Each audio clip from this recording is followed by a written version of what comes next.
അയാൾ തളർച്ചയോടെ കസേരയിലേക്കിരുന്നു. വിദൂരതയിലേക്ക് നോക്കിയിരുന്ന അയാളുടെ മനസ്സിലേക്ക് പതിറ്റാണ്ടുകൾക്കപ്പുറമുള്ള ആ ദിവസം കടന്നു വന്നു. വേലായുധൻ പാപ്പയും കൂട്ടി അക്കരയ്ക്ക് പോകാൻ വന്നതായിരുന്നു ഞാൻ. അപ്പന് അസൗകര്യമുള്ളപ്പോഴൊക്കെ ഞാനായിരുന്നു കടത്തിറക്കാൻ പോയിരുന്നത്. ഞാൻ പാപ്പയുമായി ഇക്കരയ്ക്ക് പോരാൻ തുടങ്ങുമ്പോഴാണ് കുട്ടപ്പൻ ചേട്ടനും കൂട്ടുകാരും പാപ്പയെ കാണാൻ വള്ളക്കടവിൽ വന്നത്. അവരെ കണ്ടതും വേലായുധൻ പാപ്പയുടെ ഭാവം മാറി. അവരെല്ലാവരും ശരിക്കും മദ്യപിച്ച് വല്ലാത്തൊരവസ്ഥയിലായിരുന്നു. പേടിച്ചാണ് അവർ വേലായുധൻ പാപ്പയുടെ അടുത്തേക്ക് വന്നത്. കുട്ടപ്പൻ ചേട്ടൻ പാപ്പയോട് എന്തോ രഹസ്യം പറയാനുണ്ടെന്നും അത് കേൾക്കണമെന്നും അപേക്ഷിക്കും പോലെ പറഞ്ഞു. എന്തായാലും നീ പറഞ്ഞോടാ എന്ന് വേലായുധൻ പാപ്പ അയാളുടെ മുഖത്ത് നോക്കാതെ പറഞ്ഞു. ഞാൻ നിൽക്കുന്നതുകൊണ്ട് കുട്ടപ്പൻ ചേട്ടൻ പരിങ്ങി. നമുക്ക് അല്പം മാറി നിൽക്കാമെന്ന് അയാൾ പാപ്പയോട് പറഞ്ഞു. എന്നെ ഒളിക്കുന്ന കാര്യം എന്താണെന്നറിയണമെന്ന് എനിക്കും തോന്നി. എന്താണ് കുട്ടപ്പൻ പറഞ്ഞത്? ബ്രഹ്മദത്തൻ ചോദിച്ചു. സുഭദ്ര തമ്പുരാട്ടിയെ കുഴിച്ചിടാൻ കൊണ്ടുപോയ അന്ന് രാത്രി കുഴിയിലേക്ക് അവരെ കിടത്തിക്കഴിഞ്ഞപ്പോൾ കുറുപ്പന്മാർ തിരിച്ചുപോയി. ആരും മോഹിച്ചു പോകുന്ന സൗന്ദര്യവതിയായ അവരെ വെറുതെ കുഴിച്ചിടാൻ മദ്യലഹരിയിലായിരുന്ന അവർക്ക് തോന്നിയില്ല. കുട്ടപ്പൻ ചേട്ടനും കൂട്ടുകാരും ചേർന്ന് സുഭദ്ര തമ്പുരാട്ടിയെ വീണ്ടും കുഴിയിൽ നിന്നും പുറത്തെടുത്തു. ആരെങ്കിലും അങ്ങോട്ട് വരുന്നുണ്ടോയെന്ന് നോക്കാൻ കൂട്ടുകാരെ 4 ദിക്കിലും കാവൽ നിർത്തി അയാൾ. കുഴിക്കരികിൽ കത്തിച്ചു വെച്ച പന്തത്തിന്റെ മങ്ങിയ വെട്ടത്തിൽ ഒന്ന് കരയാൻ പോലും ആവാതെ കിടന്ന് പുളഞ്ഞ അവരുടെ വസ്ത്രങ്ങൾ കുട്ടപ്പൻ വലിച്ചു കീറി. ആദ്യം അയാൾ അവരുടെ ശരീരത്തിലുണ്ടായിരുന്ന ആഭരണങ്ങൾ അഴിച്ചെടുത്തു. സർപ്പക്കാവിലെ ചിത്രകൂടങ്ങൾക്ക് മുന്നിൽ കാണിക്കയിടാൻ പട്ടുകൊണ്ട് വാ മൂടി കെട്ടിവെച്ചിരുന്ന ഓട്ടുമൊന്ത എടുത്ത അയാൾ ആഭരണങ്ങൾ അതിലാക്കി. സർപ്പക്കാവിലെ ചിത്രകൂടങ്ങൾക്ക് മുന്നിൽ കാണിക്കയിടാൻ പട്ടുകൊണ്ട് വാ മൂടി കെട്ടിവെച്ചിരുന്ന ഓട്ടുമൊന്ത എടുത്ത അയാൾ ആഭരണങ്ങൾ അതിലാക്കി സർപ്പക്കാവിനുള്ളിലെ പണ്ടെങ്ങോ മുറിച്ചു മാറ്റപ്പെട്ട ആഞ്ഞിലി മരത്തിന്റെ ചുവടിന്റെ പൊത്തിൽ ഒളിപ്പിച്ചു. പിന്നീട് അയാളും കൂട്ടാളികളും സുഭദ്ര തമ്പുരാട്ടിയെ മതി വരുവോളം മാറി മാറി അനുഭവിച്ചു. അവസാനം മൃതപ്രായമായ അവരെ എടുത്തവർ കുഴിയിലേക്ക് എറിഞ്ഞു. ജീവനോടെ തന്നെ ആ പാവത്തിനെ മണ്ണിട്ട് മൂടി. പറഞ്ഞു കഴിഞ്ഞപ്പോൾ വർക്കി അറിയാതെ തേങ്ങിപ്പോയി.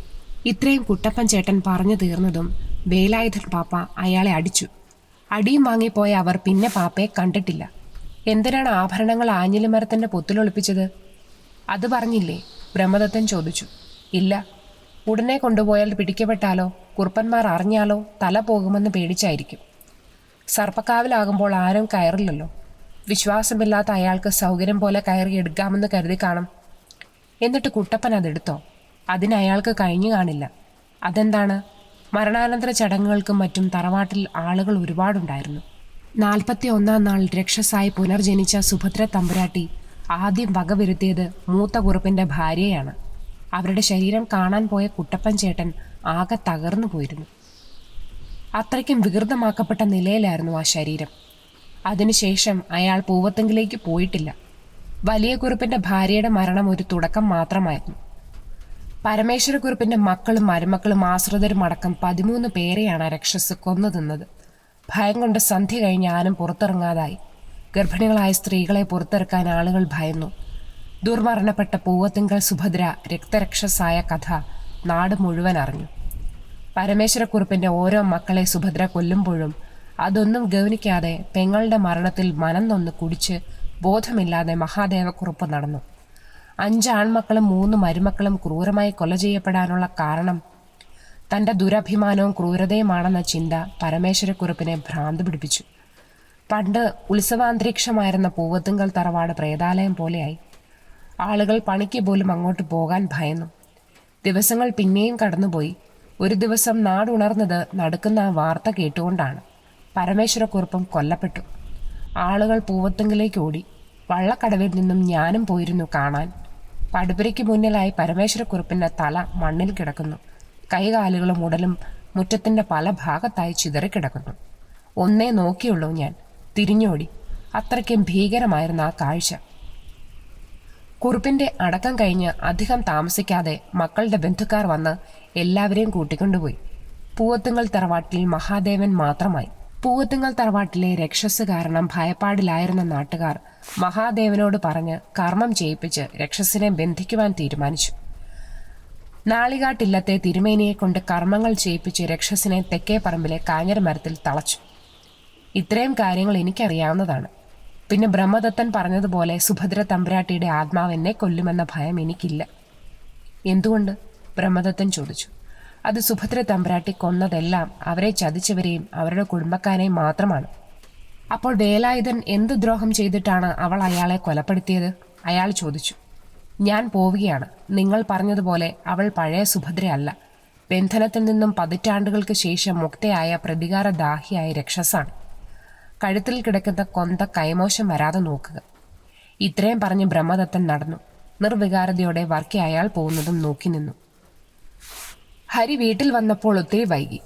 എല്ലാവരും അവനെ നോക്കിയിരിക്കുകയായിരുന്നു. അയാൾ നേരെ ബ്രഹ്മദത്തന്റെ മുറിയിലേക്കാണ് പോയത്. ഹരി മുറിയിലേക്ക് ചെന്നതും ബ്രഹ്മദത്തൻ ചോദിച്ചു, എന്താ ഹരി, ഞാൻ പറഞ്ഞത് ശരിയാണോ? അതേ തിരുമേനി, ശരിയാണ്, ഹരി മനോവിഷമത്തോടെ പറഞ്ഞു. ഗൗരിക്ക് പൂവത്തിങ്കൽ തറവാടുമായി ബന്ധമുണ്ട്. പൂവത്തിങ്കൽ വലിയ കുറുപ്പിന്റെ മൂത്ത മകളുടെ പേരക്കുട്ടിയാണ് ഗൗരി. കുറുപ്പിന്റെ ഭാര്യയുടെയും കുറുപ്പന്മാരുടെയും മറ്റു കുടുംബാംഗങ്ങളുടെയും ദുർമരണശേഷം കുടുംബാംഗങ്ങൾ കൂട്ടിക്കൊണ്ടുപോയ അവർക്ക് പിന്നീട് ഈ കുടുംബവുമായി ഒരു ബന്ധവുമില്ല. കുറുപ്പിന്റെ പേരിലുള്ള അവകാശങ്ങൾക്ക് പോലും അവരാരും ഇങ്ങോട്ട് വന്നിട്ടില്ല. ഗൗരിയുടെ അമ്മയ്ക്ക് പോലും ഈ തറവാടുമായുള്ള ബന്ധം അറിയില്ല. എനിക്കറിയേണ്ട കാര്യം അത് മാത്രമായിരുന്നു. കാരണം ആ തറവാടുമായി നേരിട്ടോ അല്ലാതെയോ ബന്ധമുള്ളവരാണ് ദുർമരണപ്പെട്ട എല്ലാവരും. ഇനി ഹരി സമാധാനമായി പോയി കിടന്നോളൂ. എനിക്കിവിടെ ചില കാര്യങ്ങൾ ചെയ്യാനുണ്ട്. ബ്രഹ്മദത്തൻ അതിരാവിലെ ചെറുവരമ്പത്തു നിന്നിറങ്ങി. അയാൾ നേരെ പോയത് മാന്തോപ്പിലേക്കാണ്. അതിരാവിലെ വീട്ടുമുറ്റത്ത് ബ്രഹ്മദത്തനെ കണ്ട നാരായണൻ നായർ അമ്പരന്നു. അയാൾ ആദരവോടെ ബ്രഹ്മദത്തന്റെ അടുത്തേക്ക് വന്ന് ചോദിച്ചു, എന്താ തിരുമേനി രാവിലെ? എനിക്ക് നാരായണൻ നായരുടെ ഒരു സഹായം ആവശ്യമുണ്ട്. അതാണ് മാന്തോപ്പിലേക്ക് രാവിലെ വന്നത്. എന്ത് സഹായമാണ് തിരുമേനിക്ക് ചെയ്യേണ്ടത്? അയാൾ അമ്പരപ്പോടെ ചോദിച്ചു. നാരായണൻ നായർക്ക് വിശ്വസ്തരായ 2-3 പണിക്കാരെ എനിക്ക് വേണം, ഇപ്പോൾ തന്നെ. എന്തിനാണ് തിരുമേനി പണിക്കാർ? പൂവത്തിങ്കൽ തറവാട്ടിൽ എനിക്ക് ചില കാര്യങ്ങൾ ചെയ്യാനുണ്ട്. അതിനവരുടെ സഹായം എനിക്ക് ആവശ്യമുണ്ട്. തിരുമേനി പണിക്കാരെ ഞാൻ കൊണ്ടുവരാം. നേരം കുറച്ചുകൂടി കഴിയട്ടെ. ശരി, ഞാൻ പൂവത്തിങ്കിലേക്ക് പോവുകയാണ്. പിന്നെ പണിക്കാരോട് കുളിച്ചു ശുദ്ധമായി ശുഭ്രവസ്ത്രം ധരിച്ചു വരാൻ പറയണം. മദ്യപാനികളുണ്ടെങ്കിൽ ഒഴിവാക്കിയേക്കണം. സർപ്പക്കാവിൽ കയറാനുള്ളതാണ്. ബ്രഹ്മദത്തൻ പറഞ്ഞു. സർപ്പക്കാവിൽ കയറാനോ? നാരായണൻ നായർ ഞെട്ടലോടെ ചോദിച്ചു. അതെ, ബ്രഹ്മദത്തൻ ഉറച്ച ശബ്ദത്തിൽ പറഞ്ഞു.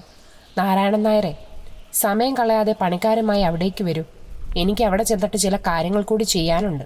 പറഞ്ഞിട്ട് ബ്രഹ്മദത്തൻ യാത്രയായി. അയാൾ പോകുന്നത് നോക്കി നാരായണൻ നായർ നിന്നു. ബ്രഹ്മദത്തൻ പൂവത്തുങ്കൽ ചെല്ലുമ്പോൾ പൂമുഖത്ത് തന്നെ കാശിനാഥൻ നിൽക്കുന്നുണ്ടായിരുന്നു. വണ്ടിയിൽ നിന്നിറങ്ങിയ ബ്രഹ്മദത്തൻ കാശിനാഥന്റെ അടുത്തേക്ക് ചെന്നു. കാശിനാഥനല്ലേ? അയാൾ ചോദിച്ചു. അതെ, ഞാൻ നിങ്ങളെ കാണാൻ വന്നതാണ് കാശിനാഥൻ. ആരാണ് നിങ്ങൾ? എന്തിനാണ് എന്നെ കാണാൻ വന്നത്? അയാൾ ചോദിച്ചു. പറയാം. കാശിനാഥനോട് മാത്രമല്ല, അമ്മ സരസ്വതിയോടും കൂടിയാണ് എനിക്ക് പറയാനുള്ളത്.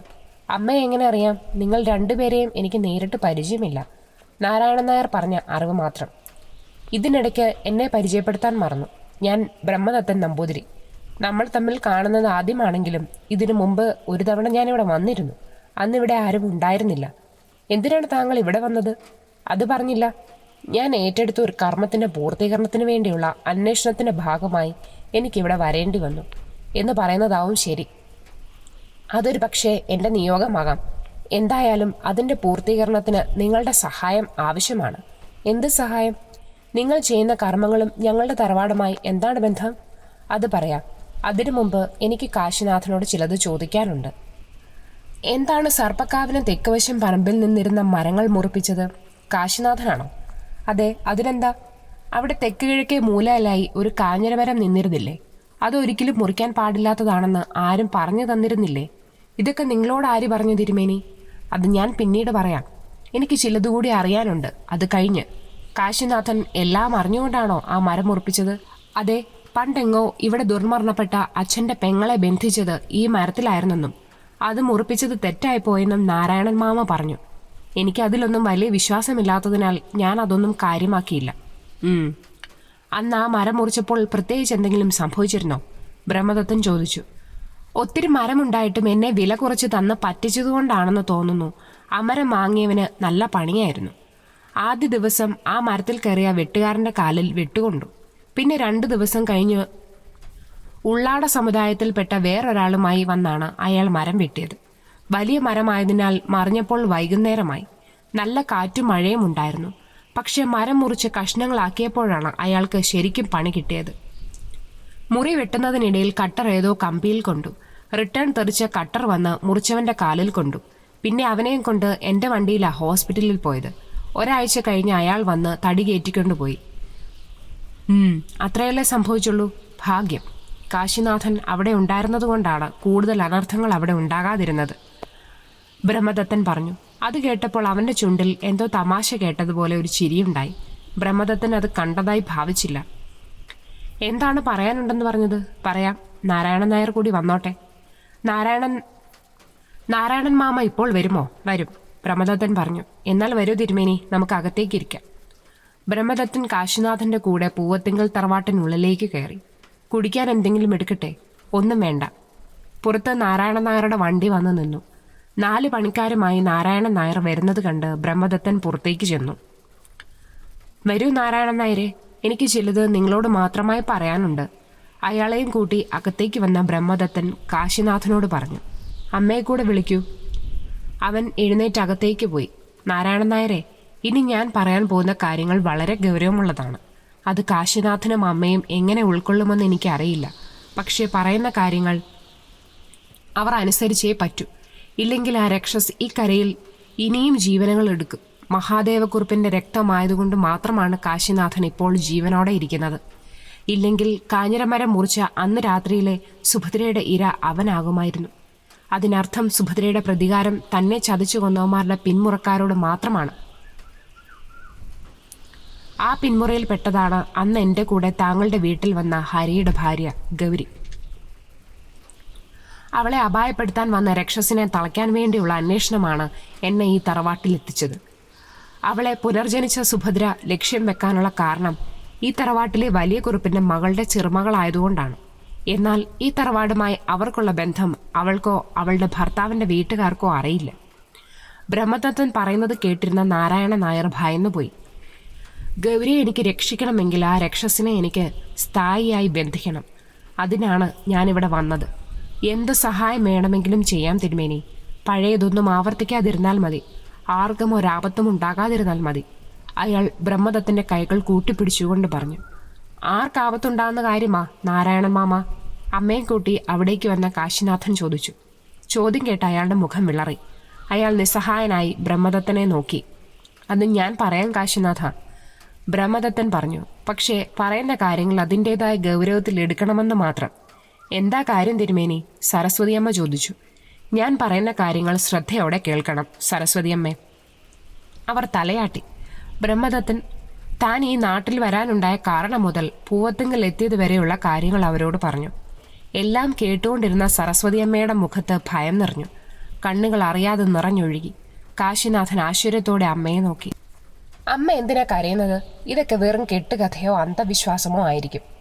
അവൻ അമ്മയുടെ കണ്ണുകൾ തുടച്ചുകൊണ്ട് പറഞ്ഞു. അല്ല മോനെ, തിരുമേനി പറഞ്ഞതെല്ലാം സത്യമാണ്. അപ്പോൾ എന്തുകൊണ്ട് നമ്മൾ മാത്രം രക്ഷപ്പെട്ടു? അവൻ്റെ ചോദ്യം കേട്ടപ്പോൾ വീണ്ടും സരസ്വതി അമ്മയുടെ കണ്ണുകൾ നിറഞ്ഞൊഴുകി. അതിന് കാരണം നിന്റെ അച്ഛന് പെങ്ങളോടുണ്ടായിരുന്ന അതിരറ്റ സ്നേഹമാണ്. മരണം വരെ അദ്ദേഹം അറിഞ്ഞിരുന്നില്ല പെങ്ങളോട് മറ്റുള്ളവർ ചെയ്ത ക്രൂരത. അവർ പറഞ്ഞു. സുഭദ്രയ്ക്ക് നിന്റെ അച്ഛനോടുള്ള സ്നേഹം വാത്സല്യവുമാണ് നിങ്ങൾ ഇപ്പോഴും ജീവനോടെ ഇരിക്കാനുള്ള കാരണം കാശിനാഥ, ബ്രഹ്മദത്തൻ പറഞ്ഞു. സരസ്വതിയമ്മേ, എനിക്കിവിടെ ചില കർമ്മങ്ങൾ ചെയ്യാനുണ്ട്. അതിന് നിങ്ങളുടെ അനുവാദം വേണം. അതിനുവേണ്ടിയാണ് നാരായണൻ നായരെയും കൂട്ടി വന്നത്. എന്തു വേണമെങ്കിലും തിരുമേനിക്ക് ഇവിടെ ചെയ്യാം. അതിനെനിക്ക് പൂർണ്ണ സമ്മതമാണ് തിരുമേനി. ആവശ്യപ്പെടുന്ന സഹായവും ഞാൻ ചെയ്യാം. പക്ഷെ ഇവൻ ആപത്തൊന്നും ഉണ്ടാകരുത്. എനിക്ക് വേറെ ആരുമില്ല. അവരുടെ ശബ്ദമിടറി. ആർക്കും ഒന്നും സംഭവിക്കില്ല സരസ്വതിയമ്മേ, അതെൻ്റെ ഉറപ്പാണ്. പിന്നെ വേറെ ആരെയൊക്കെ സുഭദ്ര കൊലപ്പെടുത്തിയാലും നിങ്ങളെ രണ്ടുപേരെയും ഒന്നും ചെയ്യില്ല. ഞാൻ സർപ്പക്കാവിൽ നിന്നും തുടങ്ങുകയാണ്. നമുക്ക് സമയം കളയാനില്ല. സർപ്പക്കാവിനുള്ളിലെ ആഞ്ഞിലിമരപ്പൊത്തിൽ നിന്ന് എനിക്കൊരു സാധനം എടുക്കാനുണ്ട്. അതിൻ്റെ സഹായത്തിനാണ് പണിക്കാരെ ആവശ്യപ്പെട്ടത്. സർപ്പക്കാവിൽ കയറുന്നത് ചിലപ്പോൾ അപകടം വിളിച്ചു വരുത്തലാവും, നാരായണൻ നായർ ഓർമ്മപ്പെടുത്തി. അത് ഞാൻ നോക്കിക്കൊള്ളാം. അവിടെ ഉള്ളവരുടെ അനുവാദം വാങ്ങിയിട്ടേ ബ്രഹ്മദത്തൻ അത് ചെയ്യൂ. അയാളുടെ വാക്കുകൾ ഉറച്ചതായിരുന്നു. സരസ്വതിയമ്മേ, ബ്രഹ്മദത്തൻ വിളിച്ചു. മുഖം അമർത്തി തുടച്ചുകൊണ്ടിരുന്ന അവർ തല ഉയർത്തി അയാളെ നോക്കി. എന്താ തിരുമേനി?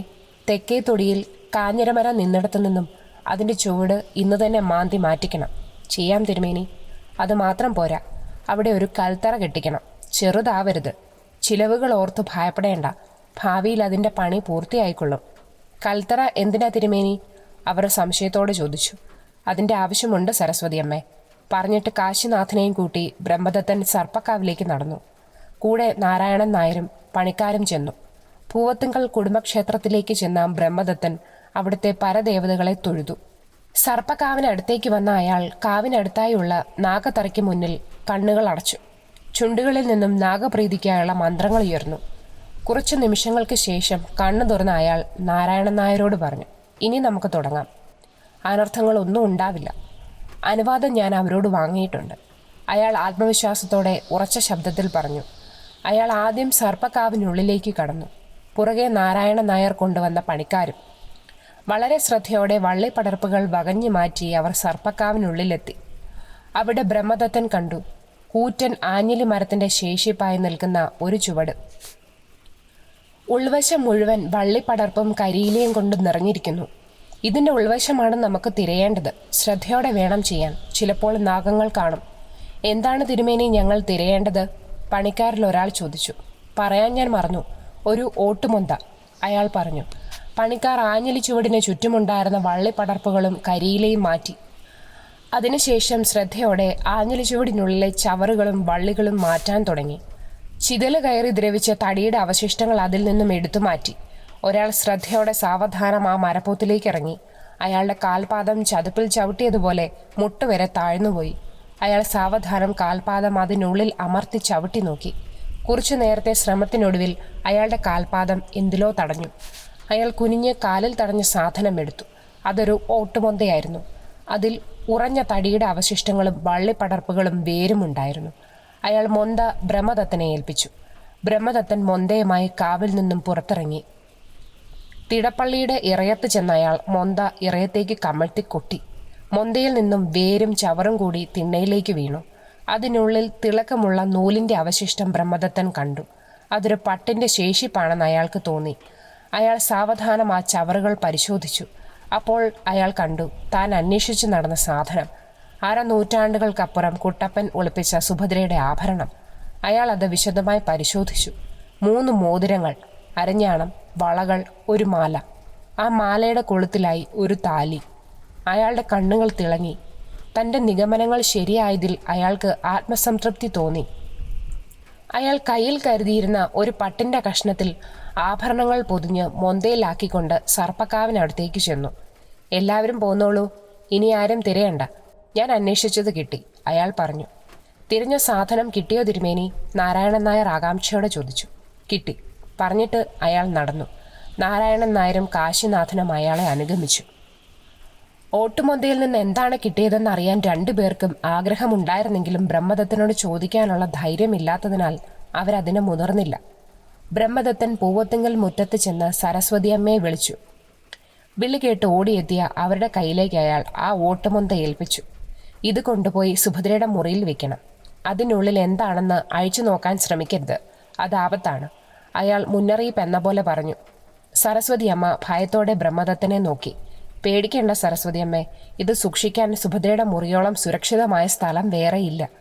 അവളുടെ സ്വപ്നങ്ങളും വിശ്വാസവും ജീവിതവും നഷ്ടപ്പെട്ട സ്ഥലമാണത്. അവൾ ഏറ്റവും കൂടുതൽ വെറുക്കുന്നിടം. അവൾ ഈ തറവാടിനകത്ത് കയറില്ല. കയറിയാലും ഒരിക്കലും ആ മുറിയിൽ വരില്ല, അയാൾ ഒരു നിശ്വാസത്തോടെ പറഞ്ഞു. സരസ്വതി അമ്മ ഓട്ടുമൊന്തയുമായി അകത്തേക്ക് പോയപ്പോൾ അയാൾ കാശിനാഥനോട് ചോദിച്ചു. കാഞ്ഞിരക്കുറ്റി പറിക്കുന്നതും കൽത്തറ പണിയുന്നതുമായ കാര്യങ്ങൾ എന്തായി? കുറ്റി പറിക്കാൻ JCB ഇന്ന് വരും. നാളെ തന്നെ അതിൻ്റെ പണി തുടങ്ങുവാനുള്ള കാര്യങ്ങൾ ഏൽപ്പിച്ചു കഴിഞ്ഞു തിരുമേനി. നല്ല കാര്യം. പിന്നെ ഒരു കാര്യം കൂടി ചെയ്യാനുണ്ട്. എന്താണത്? ശിലയിൽ തീർത്ത ഒരു പൂർണ്ണ നാരീശില്പം വാങ്ങണം. കൽത്തറയുടെ പണി തീരുമ്പോൾ എനിക്കത് അവിടെ കിട്ടണം. വാങ്ങിക്കാം തിരുമേനി. അറിയാതെ കാശിനാഥൻ സമ്മതിച്ചുപോയി. ശാന്തമായാണ് അയാൾ അത് ആവശ്യപ്പെട്ടതെങ്കിലും അതിന് ഒരു കാർക്കശ്യമുണ്ടെന്ന് അവന് തോന്നി. നാരായണൻ നായരെ, ഇപ്പോൾ എവിടെ നടന്ന കാര്യങ്ങൾ ആരും അറിയരുത്. ഇനിയുള്ള ദിവസങ്ങൾ കൂടുതൽ വെല്ലുവിളി നിറഞ്ഞതാണ്. അയാളുടെ മുഖം കുനിഞ്ഞു. തിരുമേനി എന്തിനാണ് ഓർമ്മിപ്പിച്ചതെന്ന് അയാൾക്ക് മനസ്സിലായി. വിടുവായുത്തരം തിരുമേനിയും മനസ്സിലാക്കിയിരിക്കുന്നു. ബ്രഹ്മദത്തൻ കുറച്ച് രൂപ എടുത്ത് നാരായണൻ നായർക്ക് നീട്ടി. ഇത് പണിക്കാർക്ക് കൊടുക്കാനും ബാക്കി ശില്പം വാങ്ങുവാനും ഉള്ളതാണ്. പെട്ടെന്ന് കാശിനാഥൻ അദ്ദേഹത്തെ തടഞ്ഞു. അത് വേണ്ട തിരുമേനി, എൻ്റെ കുടുംബത്തിൽ ചെയ്യുന്ന കാര്യങ്ങൾക്ക് അങ്ങ് പൈസ ചെലവാക്കണ്ട. എന്താണ് ചെയ്യേണ്ടതെന്ന് മാത്രം പറഞ്ഞാൽ മതി, ഞാൻ ചെയ്തോളാം. കാശിനാഥൻ്റെ ആത്മാർത്ഥതയോടെയുള്ള വാക്കുകൾ കേട്ട് ബ്രഹ്മദത്തൻ ചിരിച്ചു. ഞാൻ ചിലവാക്കുന്നതിനെല്ലാത്തിനും കണക്കുണ്ടാവും കാശി. എന്നാൽ നീ പറഞ്ഞ വാക്കുകൾ സന്തോഷം നൽകുന്നതാണ്. അന്യർക്ക് വേണ്ടിയല്ല നീ ചെയ്യുന്നതൊന്നും, എല്ലാം നല്ലതിനാണ്. അവൻ്റെ തോളിൽ കൈവച്ച് അത്രയും പറഞ്ഞിട്ട് അയാൾ യാത്രയായി. 2 ദിവസം കഴിഞ്ഞപ്പോൾ നാരായണൻ നായരും കാശിനാഥനും കൂടി ചെറുവരമ്പത്തെത്തി. ഹരി അവരെ ക്ഷണിച്ചു വരുത്തിയ ശേഷം ബ്രഹ്മദത്തനെ വിളിച്ചു. ബ്രഹ്മദത്തൻ അവരുടെ അടുത്തേക്ക് വന്നു. ബ്രഹ്മദത്തനെ കണ്ട് രണ്ടുപേരും എഴുന്നേറ്റു. എന്താ കാശിനാഥ, രണ്ടുപേരും കൂടി രാവിലെ? തിരുമേനിയെ കാണാൻ വന്നതാണ്. തിരുമേനി പറഞ്ഞതുപോലെ കൽത്തറ കെട്ടിക്കഴിഞ്ഞു. അവിടെ കരിങ്കല്ലിൽ തീർത്ത നാരീശില്പവും വാങ്ങിവെച്ചു. വളരെ നല്ല കാര്യം, ബ്രഹ്മദത്തൻ സന്തോഷത്തോടെ പറഞ്ഞു. ഇത്രയും വേഗം ഏൽപ്പിച്ച കാര്യങ്ങൾ ചെയ്തു തീർക്കുമെന്ന് ഞാൻ പ്രതീക്ഷിച്ചില്ല നാരായണൻ നായരെ. ഇനി എന്താണ് ചെയ്യേണ്ടതെന്ന് ചോദിക്കാൻ വന്നതാണ് ഞങ്ങൾ. തിരുമേനി പോന്നു കഴിഞ്ഞ് എന്നെ നിലത്ത് നിർത്തിയിട്ടില്ല അമ്മ. അമ്മയും നാരായണൻ മാമയും പറഞ്ഞപ്പോഴാണ് എനിക്ക് കാര്യത്തിൻ്റെ ഗൗരവം മനസ്സിലായത്. എല്ലാം നല്ലതിനായിരുന്നെന്ന് നിനക്ക് പിന്നീട് മനസ്സിലാവും. ഇനി ആൽത്തറയ്ക്ക് മുന്നിലായി ഒരു പന്തൽ കെട്ടിക്കണം. കർമ്മങ്ങൾക്ക് ആവശ്യമായ പൂജാ സാധനങ്ങൾ ഞാൻ ഹരിയെ കൊണ്ട് വാങ്ങിപ്പിച്ചോളാം. വിളക്കുകളും കിണ്ടിയും പൂവത്തിങ്കിൽ നിന്നെടുക്കാം. പിന്നെ ഒരു പ്രധാന കാര്യം, അന്നേ ദിവസം അവിടെ വരുന്നവർക്ക് ആഹാരം നൽകുവാനുള്ള കാര്യങ്ങൾ കൂടി ചെയ്യണം. എന്നാണ് തിരുമേനി അങ്ങോട്ട് വരുന്നത്? അത് ഞാൻ അറിയിക്കാം. പിന്നെ ഒരു ദിവസത്തെ പൂജ കുടുംബക്ഷേത്രത്തിൽ നടത്തണം. സർപ്പങ്ങൾക്ക് 100 പാലും തളിച്ച് കൊടയും നടത്തണം. അതെല്ലാം ദാ നിൽക്കുന്നവളുടെ പേരിൽ മതി. ഗൗരിയെ ചൂണ്ടിക്കാണിച്ചുകൊണ്ട് ബ്രഹ്മദത്തൻ പറഞ്ഞു. പൂവത്തിങ്കിൽ നിന്ന് വന്നവർ യാത്ര പറഞ്ഞിറങ്ങി. ബ്രഹ്മദത്തൻ ഇല്ലത്തേക്ക് വിളിച്ച് തൻ്റെ കർമ്മങ്ങളുടെ പൂർത്തീകരണത്തിന് സഹായിക്കുവാനുള്ള പരികർമ്മങ്ങളെ അയക്കുവാൻ അച്ഛൻ തിരുമേനിയോട് പറഞ്ഞു. ബ്രഹ്മദത്തൻ്റെ കണ്ണുകളിലെ ആത്മവിശ്വാസം കണ്ട ഹരിക്കും കുടുംബാംഗങ്ങൾക്കും ആശ്വാസവും സമാധാനവും തോന്നി. വൈകുന്നേരമായപ്പോൾ ജാനകിയമ്മ ചെറുവരമ്പത്ത് വന്നു. വീട്ടിലെല്ലാവരുമുണ്ട്. ഇതുതന്നെയാണ് പറ്റിയ സമയമെന്ന് ഹരിക്ക് തോന്നി. താൻ കണ്ടെത്തിയ രഹസ്യം തിരുമേനിയുടെ സാന്നിധ്യത്തിൽ എല്ലാവരോടും പറയാം. അതിനയാൾ ആദ്യം ബ്രഹ്മദത്തനോട് അനുവാദം ചോദിച്ചു. എല്ലാവരും എല്ലാം അറിഞ്ഞിരിക്കുന്നതാണ് നല്ലതെന്ന് ബ്രഹ്മദത്തനും തോന്നി. അയാൾ ഹരിയുടെ കൂടെ ഹാളിലേക്ക് ചെന്നു. കൂടെ രാമേട്ടനും. ബ്രഹ്മദത്തൻ അവിടേക്ക് വരുന്നത് കണ്ട എല്ലാവരും അമ്പരന്നു. പുറത്തു പോയി വന്നാൽ അയാൾ മുറിയിൽ നിന്നും പുറത്തു വരുന്നത് തന്നെ അപൂർവമായിരുന്നു. അതെന്തെങ്കിലും പറയാൻ, അതും ഹരിയോട് മാത്രം. എല്ലാവരോടും എനിക്ക് പ്രധാനപ്പെട്ട ഒരു കാര്യം പറയാനുണ്ട്. എല്ലാവരും അവനെ തന്നെ നോക്കി. ജാനകിയമ്മേ, ഞങ്ങളുടെ ഇങ്ങോട്ടുള്ള വരവ് ഒരു നിമിത്തമായിരുന്നു. അവൻ എന്താണ് പറഞ്ഞു വരുന്നതെന്ന് ആർക്കും മനസ്സിലായില്ല. കാര്യങ്ങൾ ഞാൻ പറയാം, ബ്രഹ്മദത്തൻ പറഞ്ഞു. ഗൗരിയെ ഉപദ്രവിക്കാൻ വന്ന രക്ഷസിനെക്കുറിച്ചുള്ള എൻ്റെ അന്വേഷണം പൂവത്തുങ്ങൽ തറവാട്ടിലാണ് ചെന്ന് നിന്നത്. അതിന് ജാനകിയമ്മയും സാക്ഷിയാണ്. അതേ എന്ന അർത്ഥത്തിൽ ജാനകിയമ്മ തലകുലുക്കി. ആ തറവാടിനെയും അതിൻ്റെ ഭൂതകാലത്തെയും കുറിച്ചുള്ള അന്വേഷണമായിരുന്നു ഇത്രയും ദിവസം. അതിൽ നിന്ന് മനസ്സിലായ ഒരു പ്രധാന കാര്യം, ആ തറവാട്ടിൽ ഉണ്ടായിരുന്നവരും അവിടുത്തെ വിശ്വസ്തരായ ജോലിക്കാരുമാണ് ആ രക്ഷസിന് ഇരയായവർ. കുറച്ചുനാൾ മുമ്പ് ഇവിടെ അടുത്ത് കൊല ചെയ്യപ്പെട്ടെന്ന് നാട്ടുകാർ വിശ്വസിക്കുന്ന സന്ധ്യയ്ക്കും ആ തറവാടുമായി നേരിട്ടല്ലാത്ത ബന്ധമുണ്ട്. ആ ദുർമരണത്തിന് കാരണവും ഈ രക്ഷസാണ്. അപ്പോൾ ഗൗരിക്ക് പൂവത്തുങ്ങൽ തറവാടുമായി എന്ത് ബന്ധമാണ് ഉള്ളതെന്ന് എനിക്ക് അറിയണമായിരുന്നു. എൻ്റെ ആ ചോദ്യത്തിനുള്ള ഉത്തരം തേടിയാണ് ഹരി കഴിഞ്ഞ ദിവസം പോയത്. അതിനുള്ള ഉത്തരവും കിട്ടി. ഗൗരിയുടെ അമ്മയുടെ ഇളയച്ഛനിൽ നിന്നാണ് ഇവൻ അത് കിട്ടിയത്. എന്ത് സത്യമാ നീ അറിഞ്ഞത്? സോമശേഖരൻ നായർ ഹരിയോട് ചോദിച്ചു. മറുപടി പറഞ്ഞത് ബ്രഹ്മദത്തനാണ്. ഗൗരിയും പൂവത്തുങ്ങൽ തറവാട്ടിലെ സന്തതിയാണെന്ന സത്യം. പൂവത്തുങ്ങൽ തറവാട്ടിലെ വലിയ കുറുപ്പിൻ്റെ മകളുടെ ചെറുമകളാണ് ഗൗരി. ഗൗരിയെയും കൂട്ടിയുള്ള ഹരിയുടെ ഇങ്ങോട്ടുള്ള വരവ് ഒരു നിമിത്തമാവാം, അല്ലെങ്കിൽ അത് അവളുടെ തീരുമാനമാവാം. ആരുടെ? സുകുമാരൻ നായർ ചോദിച്ചു. സുഭദ്രയുടെ. അതാരാ? പൂവത്തുങ്ങൽ തറവാട്ടിലെ രക്തരക്ഷസ്. എൻ്റെ ഭാര്യയുടെയും പേര് സുഭദ്ര എന്നാണ് തിരുമേനി, സോമശേഖരൻ നായർ പേടിയോടെ പറഞ്ഞു. അത് ചിലപ്പോൾ മൺമറഞ്ഞു പോയ ചിറ്റമ്മയോടുള്ള സ്നേഹം കൊണ്ട് മകൾക്ക് ആ പേരിട്ടതാവാം കുറുപ്പിൻ്റെ മകൾ. അല്ലെങ്കിൽ അതും ഒരു നിമിത്തമാകാം. എല്ലാവരും നിശബ്ദരായിരിക്കുകയാണ്. പുതിയ കാര്യങ്ങൾ കൂടി കേട്ടപ്പോൾ ഭയപ്പാടോടെ തന്നെ നോക്കിയ ഗൗരിയെ സാവിത്രി ടീച്ചർ ചേർത്ത് പിടിച്ചു. പെട്ടെന്ന് എവിടെ നിന്നോ ഒരു കാലൻ കോഴിയുടെ കൂവൽ കേട്ടു. എല്ലാവരും നടുങ്ങിപ്പോയി. ബ്രഹ്മദത്തൻ്റെ മുഖം പെട്ടെന്ന് മുറുകി. ആരും ഭയപ്പെടേണ്ട, ഇവൾക്കൊന്നും സംഭവിക്കില്ല, ഞാൻ ജീവനോടെ ഉള്ളപ്പോൾ. ഇത് ബ്രഹ്മദത്തൻ്റെ വാക്കാണ്. ഇനിയുള്ള കർമ്മങ്ങൾ അവിടെയാണ്, പൂവത്തുങ്കൽ. അതിനുള്ള ഒരുക്കങ്ങൾ ഞാൻ ചെയ്തു കഴിഞ്ഞു. എല്ലാവരും സമാധാനമായിരിക്കുക. ഇനിയുള്ള ദിവസങ്ങളിൽ ആരുടെ കയ്യിൽ നിന്നും രക്ഷ നഷ്ടപ്പെടാതെ നോക്കുക. അത്രയും പറഞ്ഞ് ബ്രഹ്മദത്തൻ എഴുന്നേറ്റു. ഞാനും ഇറങ്ങുന്നു. ജാനകിയമ്മ അവരോട് യാത്ര പറഞ്ഞിറങ്ങി. ഞാൻ ആക്കിത്തരാം ജാനകിയമ്മേ. ഹരി അവരുടെ പുറകെ ചെന്നു. പെട്ടെന്ന് മുറിയിലേക്ക് നടന്ന ബ്രഹ്മദത്തൻ തിരിഞ്ഞു നിന്നു. ഞാൻ കൊണ്ടുപോയി വിടാം അവരെ. ചില കാര്യങ്ങൾ എനിക്ക് പറഞ്ഞേൽപ്പിക്കാനുമുണ്ട്. അയാൾ പറഞ്ഞുകൊണ്ട് നടന്നു ജാനകിയമ്മയുടെ ഒപ്പം എത്തി. അവനെ രാത്രി പുറത്തുവിട്ട് വീട്ടുകാരെ വിഷമിപ്പിക്കേണ്ടെന്ന് കരുതിയ ജാനകിയമ്മേ. അതെനിക്ക് തോന്നി തിരുമേനി. ചീവീടുകളുടെ കാതടപ്പിക്കുന്ന ശബ്ദം അയാൾക്ക് അരോചകമായി തോന്നി. നല്ല തണുത്ത കാറ്റ് വീശുന്നുണ്ട് തിരുമേനി. മഴ പെയ്യുമെന്നാണ് തോന്നുന്നത്. അതിന് മറുപടിയായി ബ്രഹ്മദത്തന്റെ ചുണ്ടിൽ ഒരു ചെറു ചിരിയുണ്ടായി. ജാനകിയമ്മയെ വീട്ടിലേക്ക് അയാൾ തിരിച്ചു നടക്കുമ്പോൾ പിന്നിലായി ഒരു മുരൾച്ച കേട്ടു. ബ്രഹ്മദത്ത! ഇരുളിൽ നിന്നും മർമരം പോലെ അവളുടെ വിളി കേട്ടു. നിന്റെ സാന്നിധ്യം ഞാൻ നേരത്തെ അറിഞ്ഞു സുഭദ്രെ. അതാ ഞാൻ തന്നെ വന്നത്. അയാൾ പറഞ്ഞു. എൻ്റെ ജന്മരഹസ്യം തേടി നീ ഒത്തിരി അലഞ്ഞുവല്ലേ?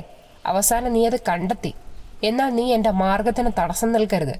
ഇരുളിൽ നിന്നുള്ള ശബ്ദത്തിന്റെ ശ്വാസഗതി ഉയർന്നു. നിന്നാൽ നിന്റെ കുലം ഞാൻ മുടിക്കും. അതൊരു മുരൾച്ചയോടെയാണ് അവൾ പറഞ്ഞത്. അതിന് നിനക്കാവില്ല സുഭദ്രെ. എൻ്റെ ഉപാസനാമൂർത്തികളുടെ ശക്തി നിന്റെ ചിന്തകൾക്കപ്പുറമാണ്. അയാൾ ശാന്തമായി പറഞ്ഞു. അതിന് മറുപടി നൽകാതെ ഒരലർച്ചയോടെ അവൾ ഒരു കാറ്റായി വീശി അകന്നുപോയി. അപ്പോഴും ഇരുളിൽ നിന്നും കാലൻ കോഴിയുടെ കൂവൽ കേൾക്കുന്നുണ്ടായിരുന്നു. രാവിലെ തന്നെ ബ്രഹ്മദത്തനും രാമേട്ടനും കൂടി പൂവത്തിങ്കിലേക്ക് പുറപ്പെട്ടു. ഇല്ലത്തു നിന്നും തൻ്റെ ആളുകൾ വരുമ്പോൾ അവരെയും കൂട്ടി പൂവത്തിങ്കിലേക്ക് വരാൻ ഹരിയെ അയാൾ ചുമതലപ്പെടുത്തി. ബ്രഹ്മദത്തൻ പൂവത്തിങ്കൽ ചെല്ലുമ്പോൾ അവിടെ നാരായണൻ നായർ ഉണ്ടായിരുന്നു. ബ്രഹ്മദത്തനെ കണ്ടതും കാശിനാഥൻ അയാളുടെ അടുത്തേക്ക് വന്നു. തിരുമേനി പറഞ്ഞ് ഏൽപ്പിച്ചതുപോലെ എല്ലാം ചെയ്തിട്ടുണ്ട്, അയാൾ അഭിമാനത്തോടെ പറഞ്ഞു. എങ്കിൽ വാ കാശിനാഥ, നമുക്ക് ആ കൽത്തറ കെട്ടിയതൊന്ന് കാണാം. ബ്രഹ്മദത്തൻ മുമ്പേ നടന്നു.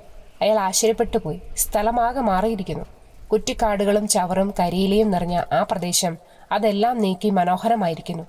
കാഞ്ഞിരമരം നിന്നെടുത്ത് ബ്രഹ്മദത്തൻ മനസ്സിൽ കണ്ടതുപോലുള്ള കൽത്തറ നിർമ്മിച്ചിരിക്കുന്നു.